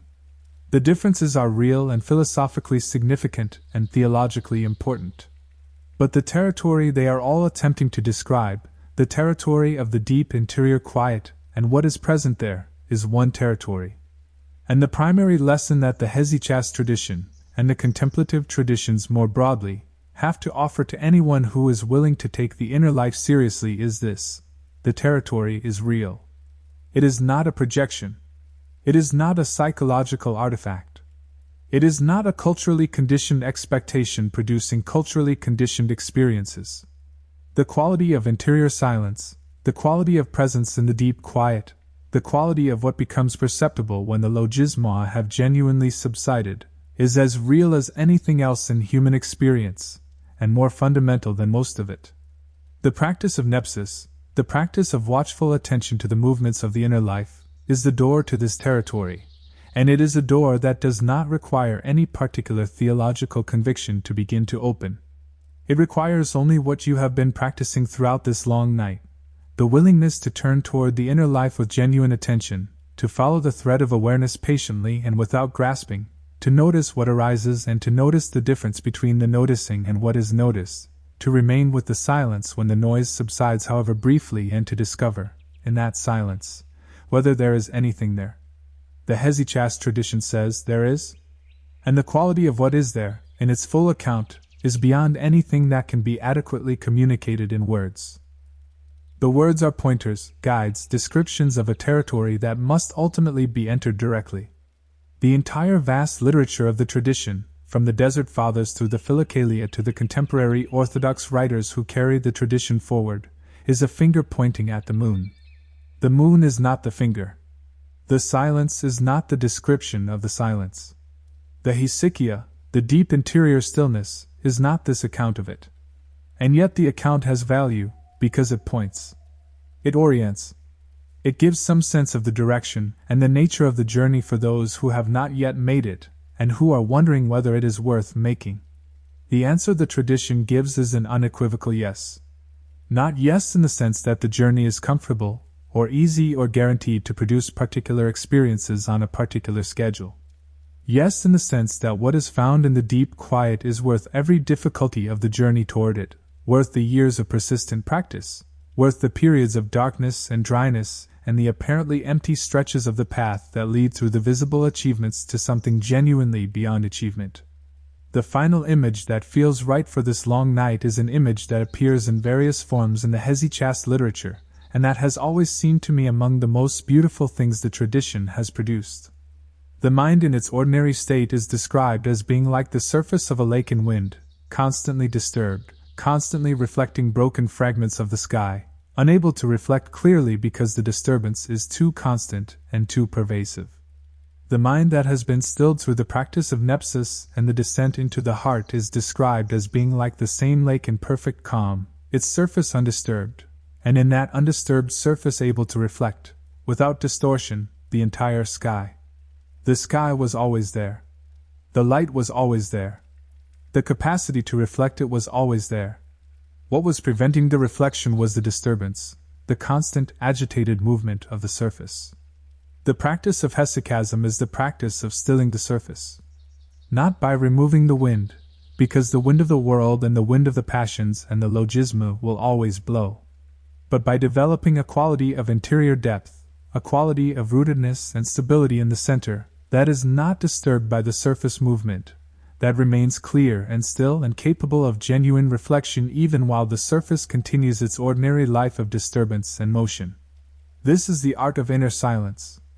This is what the monks on the mountain and the fathers in the desert, and the teachers across 14 centuries have been pointing toward and practicing and transmitting to those who were ready to receive it. It is available to you, right now, in whatever degree of quiet and attention you can bring to this moment. The practice begins in the moment you notice that you are noticing. The practice continues every time you return from wandering to the simple fact of being here.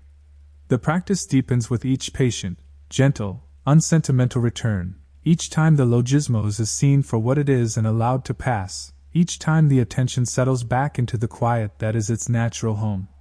The tradition says, be patient. It says, expect nothing. It says, keep practicing. It says, the quiet that you are looking for is already here, already the actual ground of your awareness, already present beneath every logismos and every distraction and every moment of darkness and dryness. You are not journeying toward it. You are journeying into the recognition of it. And the recognition, however long it takes, is worth every step. Sleep now. Let the breath move as it will. Let whatever arises arise and let whatever subsides subside. Let the watcher watch without grasping. Let the silence do what silence does, which is nothing, and everything, and precisely the thing that was needed all along. What do you find in the quiet? The tradition is waiting for your answer, as it has been waiting for 14 centuries, patient and still and completely confident that you will find your way there, in your own time, by your own path, to the same territory that every genuine seeker has always found. Good night from wherever you are. The silence is already here. There is a conversation that is very old, older than the hesychast tradition itself, older than Christianity, older than most of the organized systems of thought and practice that have tried to understand what it means to be a human being in possession of a mind that is capable of turning inward on itself. It is a conversation about attention. About what attention actually is, what it is capable of, what happens to a person who gives it sustained and honest direction toward the most fundamental questions rather than allowing it to be perpetually consumed by the surface of things. The Hesychast tradition is one of the most detailed and most practically rigorous participants in this conversation, but it is not alone, and the richness of the conversation is partly a function of the diversity of the voices participating in it.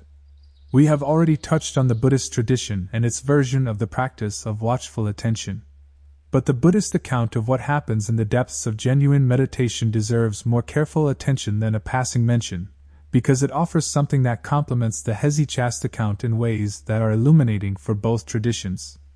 The Pali word that is usually translated as mindfulness, sati, means something closer to memory or recollection in its original context, the recollection of what is actually the case in the present moment, the constant refreshing of awareness about what is actually here as opposed to the mind's projections and habitual stories. The practice of sati is described in the foundational Buddhist texts as the observation of four foundations: the body, the feelings or sensations, the states of mind, and the phenomena of experience more broadly.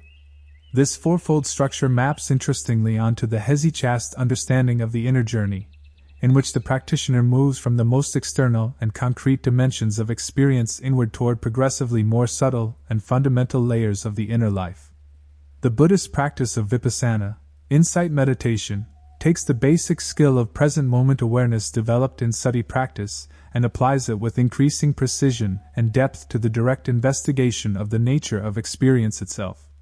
In the advanced stages of vipassana, the practitioner is not simply observing the contents of experience, the thoughts and sensations and feelings that pass through awareness. They are observing the nature of experience itself, the qualities that characterize every mental event regardless of its specific content, impermanence, the fact that every experience arises and passes without exception, unsatisfactoriness or dukkha, the quality of tension or incompleteness that characterizes every conditioned experience, and not self or anatta, the observation that there is no fixed, permanent entity at the center of experience, no unchanging self that is having the experiences, only the stream of experience itself. These three characteristics of experience, in the Buddhist account, are not conclusions arrived at through reasoning. They are directly observed through the sustained practice of present moment attention. And the observation of them, in the Buddhist account, produces a profound transformation in the practitioner's relationship to experience, a loosening of the grip of craving and aversion that drives the habitual reactive patterns, an increasing quality of equanimity and freedom that the tradition describes as tasting the flavors of liberation. The Hesychast tradition would not describe the goal of its practice in these terms. It would not describe the ultimate aim as the direct observation of the three characteristics of conditioned experience, because its understanding of the ultimate nature of the self and of consciousness is different from the Buddhist understanding. The Hesychast tradition maintains that the human person is genuinely a person, genuinely a unique individual created by and oriented toward a personal God, and that the goal of the Hesychast practice is not the dissolution of the sense of self but its purification and its genuine fulfillment in the encounter with the divine. The Buddhist no-self and the Hesychast theosis are pointing in different directions at the metaphysical level. And yet the practical path, the moment-to-moment experience of the practitioner who is doing the watching and the returning and the patient, persistent cultivation of present moment awareness, is strikingly similar in both traditions at the practical level. This convergence at the practical level while diverging at the metaphysical level is one of the most interesting phenomena in the study of comparative contemplative traditions, and it raises questions that are genuinely difficult to answer. Does the convergence mean that both traditions are accessing the same territory and interpreting it differently? Or does it mean that there are two genuinely different territories that happen to require similar practical approaches to access them? Or does it mean that the practical techniques, the mindfulness skills, the nepsis, the watchful attention, are psychologically effective independent of the metaphysical context in which they are embedded, that the benefits of the practice do not depend on the truth of any particular theological or metaphysical claim? The honest answer is that we do not know, and that the not knowing is itself philosophically interesting. What we can say is that the practical benefits of sustained contemplative practice are real and measurable in ways that do not require any particular metaphysical position to appreciate. The reduction in reactive, automatic patterns of thought and behavior that comes from sustained mindfulness practice has been documented in hundreds of clinical studies. The improvement in emotional regulation, in the capacity to respond to difficult situations with choice rather than with automatic reaction, is reliably reported by practitioners across multiple traditions. The increase in what the psychologist and contemplative researcher Daniel Siegel calls integration, the quality of mind in which different dimensions of experience are brought into coherent, flexible, adaptive relationship rather than being fragmented or dominated by one dimension at the expense of others, is a consistent finding in research on experienced meditators of various traditions. These benefits are real and they are valuable. And they are, from the perspective of the Hesychast tradition, genuine but partial. They are the therapeutic dimension of a practice whose ultimate aim is more radical than psychological health. They are the tracks left in the snow by the animal we have been following all night. But they are real tracks, real evidence that the practice is doing something genuine, that the territory we have been describing is not a fantasy but an actual dimension of human experience that can be approached and explored and, to varying degrees, inhabited. The question of how to begin this exploration, in the conditions of a contemporary life that are radically different from the conditions of the desert or the monastery, is one that the Hesychast tradition itself has had to engage with in its modern forms. Several of the great modern teachers of the tradition have addressed themselves specifically to lay practitioners, to people living in the world with families and jobs and the ordinary obligations of contemporary life, who are nevertheless genuinely attracted to the practice and who want to know whether it is accessible to them. The answer of the tradition, consistently, is yes. The practice is not exclusively monastic. The full depth of the Hesychast journey may be more accessible in the conditions of monastic life, which provide the external quiet and the sustained support of a community of practice that are genuinely helpful for the deeper stages. But the beginning of the practice, and many of the intermediate stages, are available to anyone who has the genuine desire to cultivate the inner life and the willingness to give consistent time and attention to the practice. Theophan the Recluse, whose practical instructions on the Jesus Prayer we mentioned earlier, wrote extensive guides for lay practitioners, for people living in the world who wanted to cultivate genuine interior prayer alongside the ordinary obligations of their lives.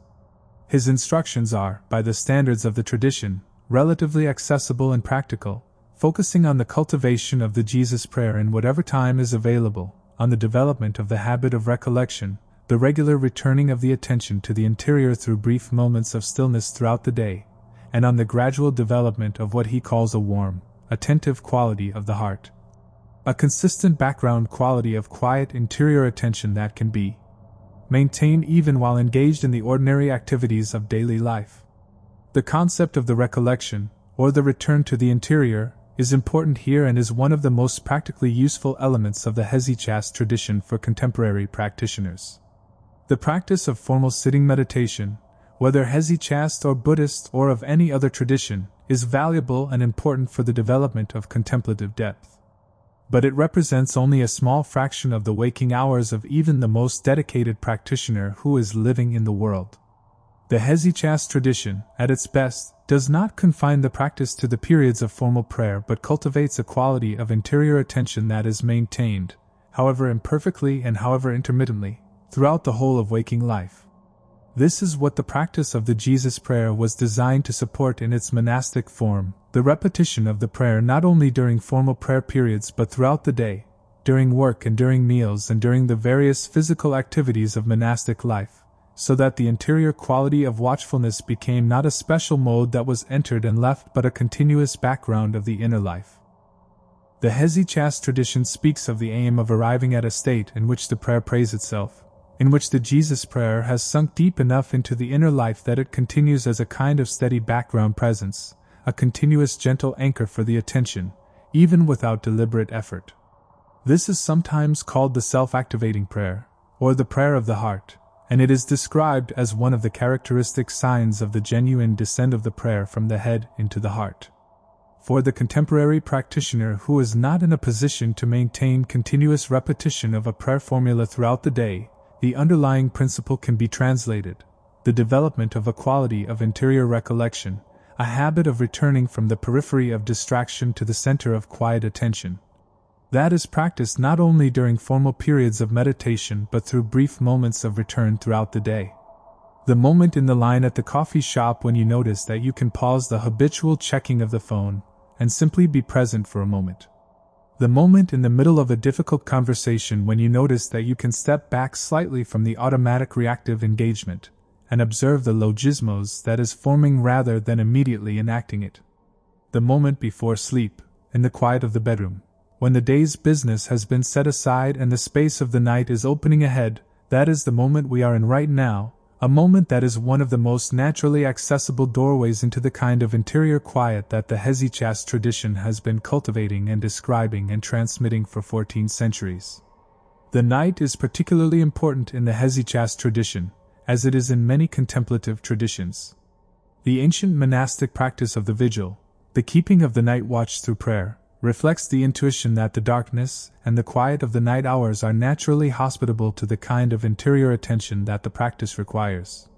The logismoi are not absent at night, as anyone who has experienced anxious insomnia knows very well. But the ambient noise of the daytime world, the constant sensory stimulation and the social obligations and the practical demands, is absent.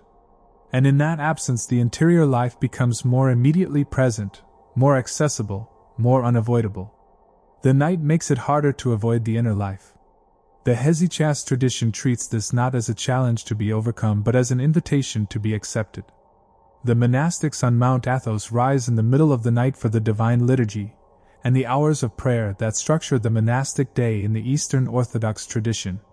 The night office, or throes or matins, is celebrated in the early hours of the morning, usually beginning around midnight, or in the small hours before dawn, in churches lit only by candles and the small oil lamps that burn before the icons. The quality of that light, the soft, warm, unsteady light of many candles in a stone church in the darkness before dawn, is itself a form of teaching about the kind of light the practice is oriented toward, not the harsh brightness of full daylight, which makes everything visible in its ordinary clarity, but the gentler, warmer, more interior light of the fire, the light that illuminates without exposing, that allows things to be seen without being definitively fixed, that creates the conditions in which the boundaries between things become less sharp and the quality of the whole becomes more perceptible than the quality of the parts. The icon tradition of Eastern Christianity is another dimension of the Hesychast world that is worth touching, because it connects the practice of interior silence to a specific way of seeing, a specific cultivated quality of visual attention that is itself a form of the nepsis we have been describing. The icon is not, in the Eastern Christian understanding, a religious decoration or an aid to emotional engagement with the divine.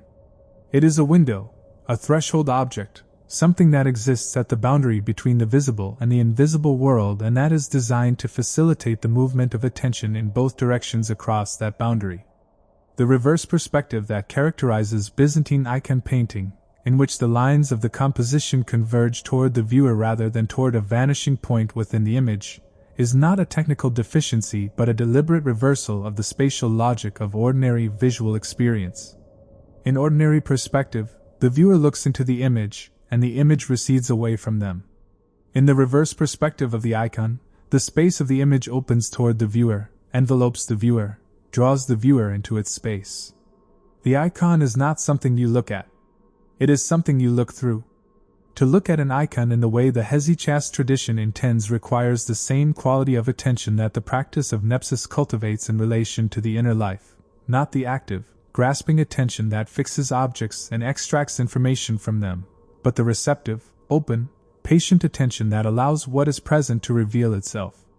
The icon tradition speaks of the person who can truly see the icon as having the eyes of the heart open, the inner vision that corresponds to the physical vision the way the hesychasm of the heart corresponds to the watchfulness of the thinking mind. Both are forms of the same fundamental capacity, the capacity to be genuinely present to what is, to receive what is given rather than to impose what is expected, to allow reality to speak rather than forcing it to conform to the categories we bring to it. This quality of receptive, open attention is what the entire tradition of contemplative practice, in all its diverse cultural and religious forms, has been cultivating and describing and transmitting. It is the capacity that the logismoi, in their automatic, reactive, associative movement, consistently undermine. It is the capacity that nepsis, the watchful sobriety, gradually restores. And it is the capacity that is, in the Hesychast account, ultimately not a human achievement at all but a gift, a restoration of the original clarity of the nous, the original orientation of the highest human faculty toward the light that is its proper object and its natural home. We have been in this night for a long time now, and the ideas have been moving through us like the breath moves, arriving and departing, leaving something that is not quite a memory and not quite a feeling but something in between, a residue of the conversation that settles into the body and the nervous system in a way that is slightly different from the settlement of ordinary information. This is what the Hesychast tradition would call the work of the heart, the way that genuine contemplative engagement leaves a trace that is not intellectual but embodied, a quality of orientation that has been laid down in the deepest layers of the inner life rather than simply stored in the explicit memory. Whether you have any specific intention of following the Hesychast path, whether the tradition we have been exploring tonight is one that speaks to your own spiritual convictions or simply a fascinating and intricate system of human inquiry into the inner life, what you have been doing throughout this long night is a version of the practice itself. You have been attending. You have been present, with whatever degree of clarity and whatever degree of distraction, to the movements of ideas and images and associations that have been arising and passing in the space of this listening. You have been, in the most minimal and most accessible sense, practicing the art of inner silence. The tradition says that is enough. It says, begin where you are. Use what is available. The practice does not require extraordinary conditions. It requires the decision, renewed moment by moment, to be here, to be present to whatever is actually the case in the actual moment you are actually in. The logismoi will continue. They will continue for a long time. The practice is not their elimination. The practice is the development of the capacity to see them clearly enough that they no longer carry you away automatically, to be the watcher rather than only the watched. Every tradition we have touched tonight, the Hesychast tradition in its Eastern Christian form, the Buddhist tradition of Vipassana and the various forms of Zen, the Sufi tradition, the Taoist tradition, the Western Christian mystical tradition of the Rhineland mystics, and the English mystics and the Spanish mystics of the 16th century.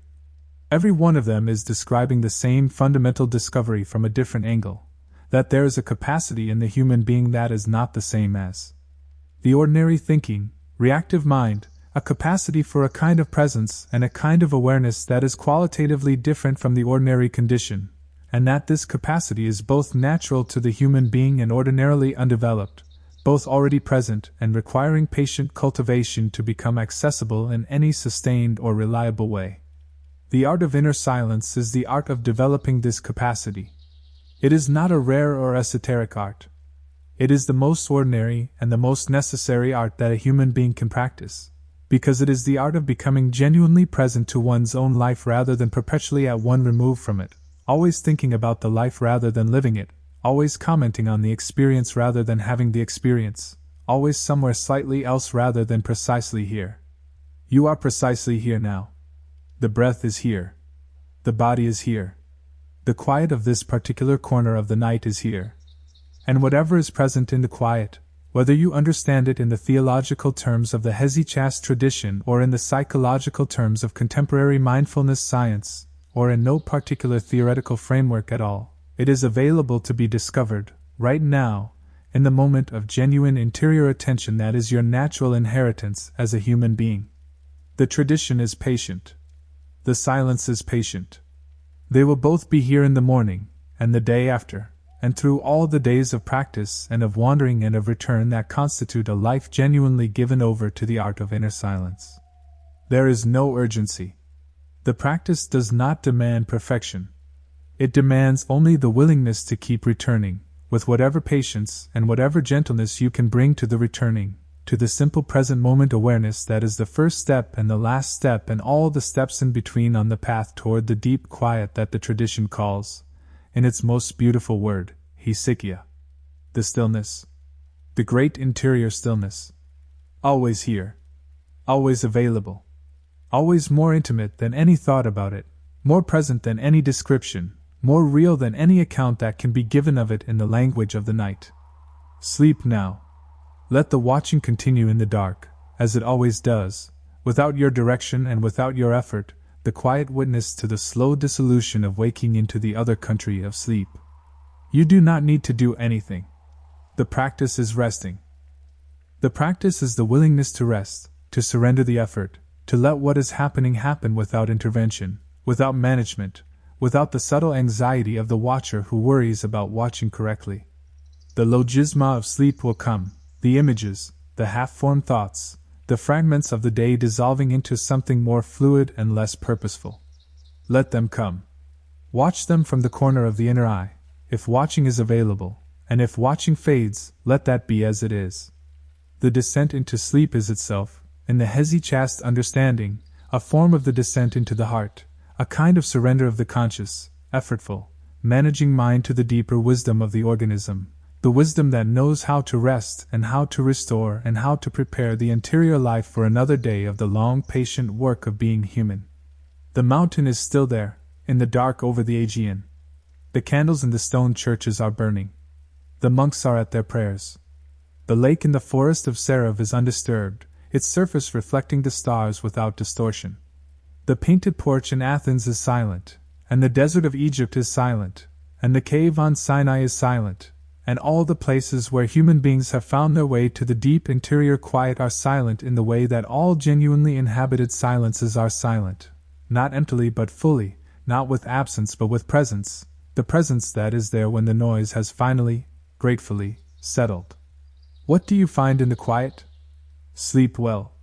The answer is already here.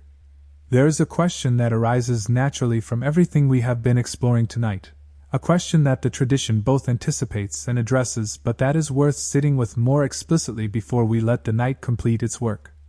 It is the question of why this is so difficult. Why, if the deep quiet is the natural ground of the human awareness, if the hesychia is always already present beneath the noise of the logismoi, if the capacity for genuine interior silence is not something that needs to be constructed but only recognized, why is the recognition so hard? Why does it require 14 centuries of accumulated practice wisdom, mountains full of monks, libraries of instruction, years and decades of patient effort, to access something that the tradition insists is already here? The hesychast answer to this question draws on the patristic understanding of the human condition, on the account of what the tradition calls the fall, or the fallen state, the condition of the human being after the rupture in the original orientation of the nous toward the divine. In this account, the difficulty is not incidental. It is structural. The human inner life, in its ordinary unreformed state, is not simply an inner life that happens to have developed bad habits through neglect or through the pressures of an overstimulating environment. It is an inner life whose fundamental orientation has been disrupted at the deepest level, whose highest faculty, the nous, has been turned outward from its natural direction toward the divine and scattered into the multiplicity of created things. The logismoi are not simply psychological habits that can be corrected through better technique or more careful attention. They are expressions of a structural disorder in the relationship between the human person and the ground of their being, a disorder that requires a genuine healing, a genuine reorientation, a genuine transformation, and not merely an improvement in cognitive habits. This is a strong claim, and it is a claim that carries theological weight that not everyone will want to accept. But even stripped of its theological framework, something in the claim rings true as a description of ordinary human experience. There is a quality of compulsiveness in the movement of the logismoi, a quality of being not merely habitual but driven, that is recognizable to anyone who has tried to practice any form of sustained interior attention. The thoughts do not simply wander. They are pulled. The attention does not simply drift. It is grabbed. The reactive patterns of the inner life have a momentum and an insistence that feels like more than mere habit, that feels like something rooted in the structure of the person at a level below the level of ordinary psychology. The Buddhist tradition, from a completely different metaphysical framework, also describes something that resonates with this account. The concept of tanha, which is usually translated as craving or thirst, describes the fundamental reactive orientation of the unawakened mind toward objects of experience, the constant reaching toward what is pleasant and the constant recoiling from what is unpleasant, the fundamental restlessness that drives the stream of consciousness from moment to moment in its ordinary unreformed state. Tanha, in the Buddhist account, is not a bad habit that can be corrected through willpower. It is the fundamental expression of avidya, ignorance, the basic confusion about the nature of reality that is the root condition of ordinary unawakened consciousness. And the liberation from tanha requires not a correction but an awakening, a fundamental transformation in the quality of knowing that is called enlightenment or liberation, which is not achieved through effort in the ordinary sense but through a kind of seeing that is simultaneously discovery and release. The hesychastiosis and the Buddhist nirvana are not the same destination, but they are both pointing toward a transformation that is genuinely radical, genuinely a change in the quality of being rather than a change in the content of experience, genuinely a movement from one mode of human existence to another. And they both agree that the path to this transformation, whatever its ultimate nature and destination, is long, and that it passes through exactly the kind of patient, sustained, consistent practice of interior attention that we have been describing tonight. The length of the path is not discouraging, if you think about it clearly. The path is long because the transformation is deep. The cultivation of a quality of interior freedom that is genuinely independent of the logismoi, a quality of watchfulness that has become second nature rather than effortful achievement, a quality of presence that is genuinely steady rather than intermittent. These things take time because they involve genuine change in deeply rooted patterns of the inner life. If they could be achieved quickly, they would not be what they are.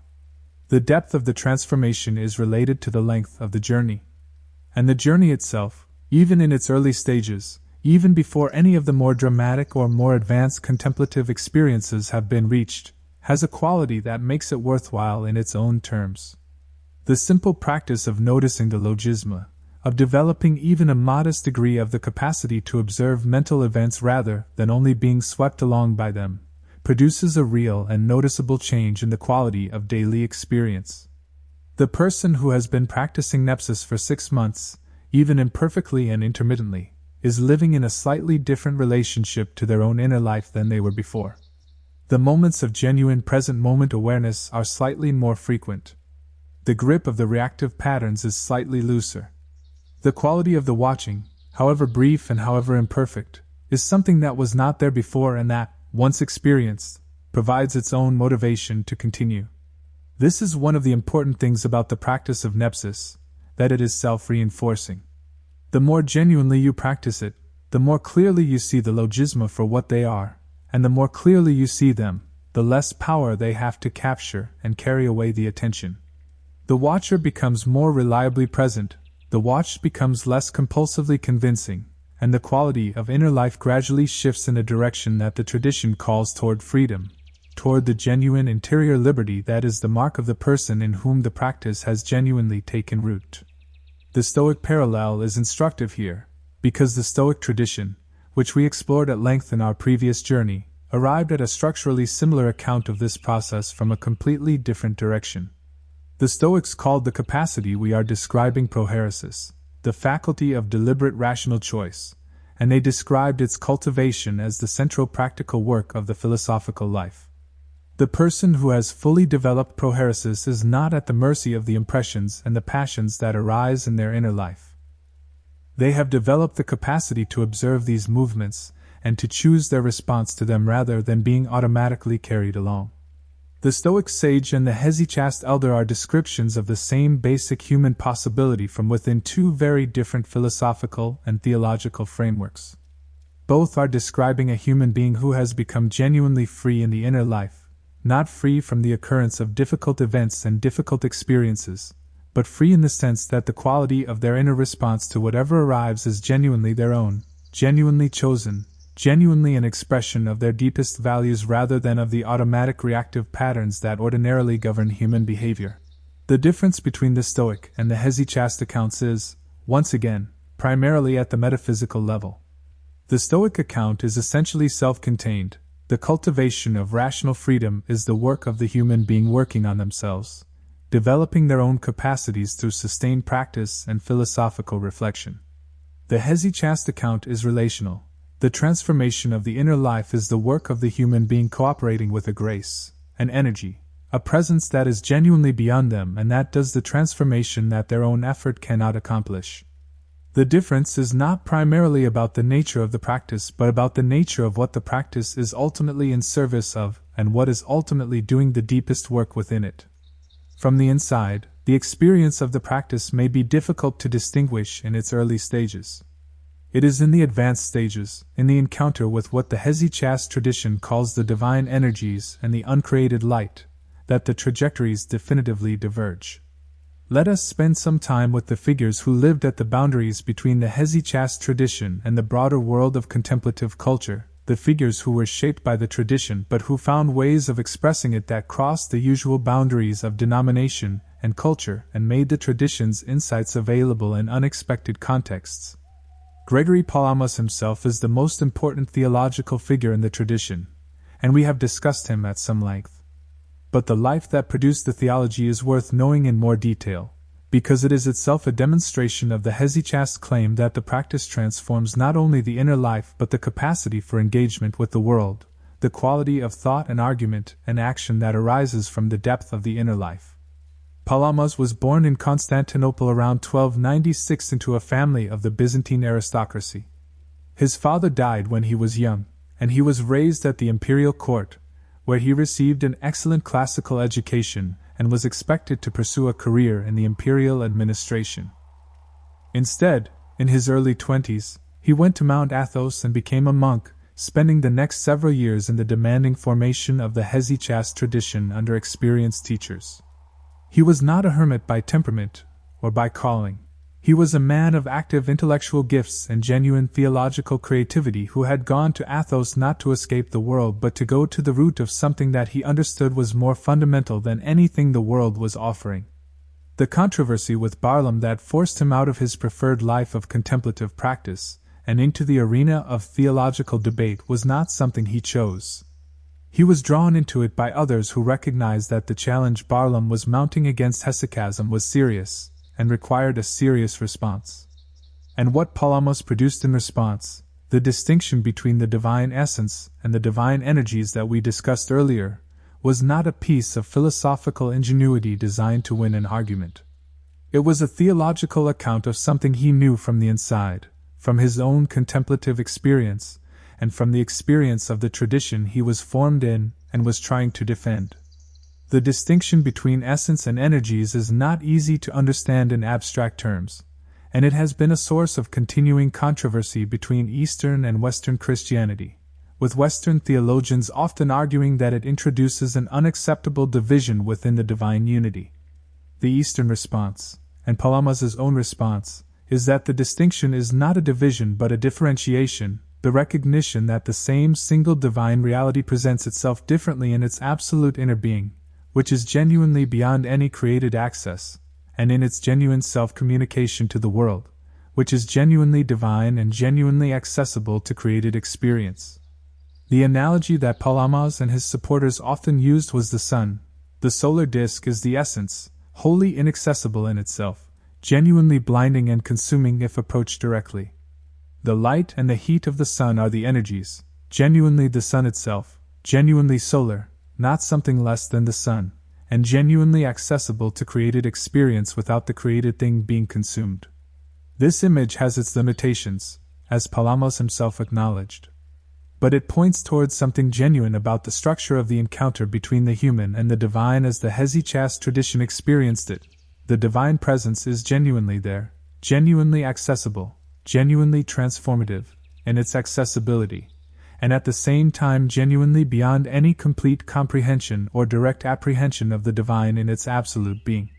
The Taboric Light, the uncreated light of the divine energies, is not a diluted or mediated version of God. It is genuinely God, genuinely divine, genuinely transformative, in the encounter. And at the same time, what God is in the absolute depth of the divine being remains genuinely beyond, genuinely inexhaustible, genuinely the object of an eternal contemplation that even in its fullest possible human form does not come to an end because what is contemplated is genuinely infinite. This vision of the spiritual life as a journey toward an encounter with the genuinely infinite is one of the most distinctive and most attractive features of the Hesychast tradition for many practitioners and thinkers. The spiritual life is not a journey to a fixed destination that, once arrived at, is concluded. It is a journey into an ever-deepening experience of something genuinely inexhaustible, a journey whose completion is not the end of the journey but a new quality of being within it, a quality in which the movement of the journey has become the very substance of the life rather than an activity the life is engaged in. The theologian who articulated this most beautifully in the patristic period was Gregory of Nyssa, the 4th-century bishop who is one of the most philosophically gifted writers in the whole Eastern Christian tradition, and whose Life of Moses and homilies on the Song of Songs contain some of the most luminous accounts of the mystical journey in any language. Gregory described the spiritual life using the image of epektasis, a Greek word meaning straining forward or reaching ahead, which he took from a phrase in Paul's letter to the Philippians where Paul describes himself as forgetting what is behind and straining forward to what is ahead. For Gregory, epektasis describes the fundamental structure of the spiritual life as a perpetual movement toward a God who is always inexhaustibly more, always genuinely beyond what has been reached, always offering a further depth of encounter to the soul that has arrived at the previous depth. The movement never stops because what it is moving toward is genuinely infinite. And this movement is not frustrating but fulfilling, because it is the most natural activity of a being whose deepest nature is oriented toward the infinite. This vision of the spiritual life as perpetual movement toward the inexhaustible resonates with something that many people feel in their own experience of the inner life, even without any particular theological framework. There is a quality to genuine interior attention, to the moments of real present moment awareness that arise in meditation or in prayer or simply in the sudden clarification of experience that sometimes occurs in ordinary life, a quality of opening, of discovery, of being drawn further rather than satisfied and complete, that feels like an echo of what Gregory and the Hesychast tradition are describing. The moment of genuine quiet is not the moment of having arrived. It is the moment of beginning to understand how far there is to go, and finding that knowledge exhilarating rather than discouraging. The Sufi poet and mystic Rumi, who lived in the 13th century in Anatolia and whose poetry in Persian is among the greatest mystical literature in any language, described this quality of the inner journey with a characteristic combination of depth and lightness that is one of the distinctive marks of his genius. The entire Masnavi, his enormous poem of mystical teaching, begins with an image of longing, the reed flute cut from the reed bed, crying in its separation, its music the expression of its desire to return to its origin. The longing itself is the journey. The music of the longing, the willingness to remain in the experience of separation rather than numbing it with distraction or suppressing it with resignation, is the spiritual practice. And the journey toward the reunion, which Rumi also describes at various points in the poem, is not the end of the music but its fulfillment in a different key. The parallel between Rumi's reed and the Hesychast's news scattered from its origin in the divine is not exact, because the theological frameworks are genuinely different. But the phenomenological resonance is real. Both traditions are describing an inner condition of longing that is the beginning of the journey, a sense of being separated from something that is more fundamentally home than anything in the ordinary world, and both traditions are describing a practice of attending to that longing, of not suppressing or distracting from it but of allowing it to do its work as the motor of the inner journey toward a deepening encounter with whatever it is that the longing is oriented toward. This longing, this sense of being pointed towards something more fundamental than anything accessible in ordinary experience, is not universal. Not every person feels it in the same way or with the same intensity. But for the people who do feel it, and the great contemplative traditions have consistently attracted people for whom this longing is one of the most powerful and most consistent features of their inner life, the Hesychast tradition offers something genuinely valuable, a map of the territory toward which the longing is directed, a set of practical tools for making the journey, and a community of fellow travelers who have made parts of the same journey before and whose testimony provides both encouragement and orientation. The testimony of these fellow travelers, across the centuries and across the traditions, is one of the most remarkable features of the whole enterprise of contemplative practice. The accounts of advanced contemplative experience, from the Desert Fathers through the Athonite Hesychasts through the Sufi mystics through the Zen masters through the Christian mystics of the Western tradition, are not identical. They are shaped by their cultural and theological contexts. They use different images and different conceptual frameworks. They describe the journey in terms that are not always immediately translatable from one tradition to another. But they share a quality that is difficult to account for except by reference to something genuinely real that they are all, from their different positions, attempting to describe: the quality of having been somewhere. The quality of reporting from experience rather than from speculation. The quality of people who are not telling you what they believe might be the case in the depths of the inner life but what they have actually found there, in the most direct and most personal sense of the word found. This quality of testimony is one of the things that makes the study of contemplative literature so different from the study of philosophy in the purely academic sense. The philosophers of the Hesychast tradition, including Palamas and Gregory of Nyssa and others, are rigorous and careful thinkers in the philosophical sense. But the authority from which they are writing is not primarily the authority of philosophical argument. It is the authority of experience, the authority of people who have been practicing the art of inner silence for many years under the guidance of experienced teachers and who are writing from within the practice rather than about it from the outside. This does not mean that their testimony cannot be questioned or that their interpretive frameworks cannot be examined critically. It means that the kind of questioning and examination that is appropriate is different from the kind that is appropriate for a purely speculative philosophical position. The tradition's answer to the question of what to do with this testimony, if you are not yourself a practitioner of the tradition, is simple and consistent: begin the practice and find out.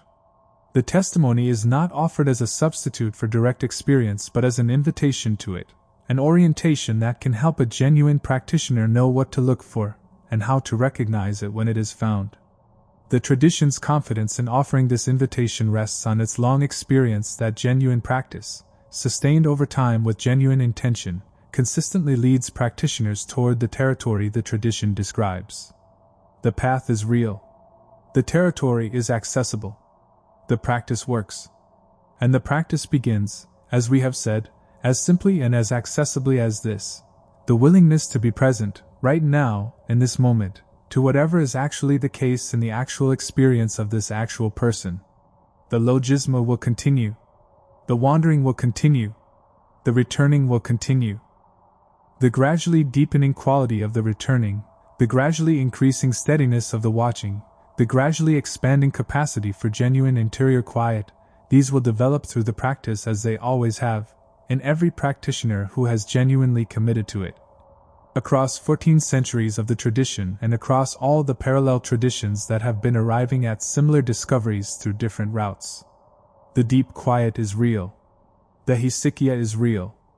The light that the Hesychast practitioners have been perceiving and reporting for 14 centuries is real, and whatever full sense of real is finally appropriate to it, a sense that no single tradition has yet fully articulated, and that the ongoing conversation between traditions, and between the traditions and the contemporary scientific investigation of contemplative experience, is slowly, patiently, collaboratively approaching.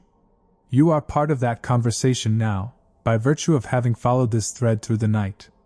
The conversation continues in the morning, and in the days and weeks and years that follow, in whatever form of inner attention you bring to your own life, in whatever degree of the art of inner silence you find yourself able to cultivate in the conditions available to you.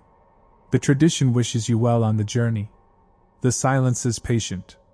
The deep interior quiet, the hesychia, the art of inner stillness that human beings have been practicing and transmitting and discovering anew in every generation, is available to anyone who turns toward it with genuine intention and genuine patience and the willingness to keep returning, again and again and again, to the simple present moment awareness that is the first and the last and the most fundamental thing the practice requires. From wherever you are, in whatever hour this finds you, however close or however far you are from the territory we have been exploring tonight, the quiet is here. The watching is here. The deep interior stillness is here, beneath the noise, beneath the logismoi, beneath the restless surface of the ordinary mind, at the center of what you are, waiting, as it has always been waiting, patient and luminous and entirely without demand. Turn toward it. Keep turning toward it. That is the whole of the art. Good night.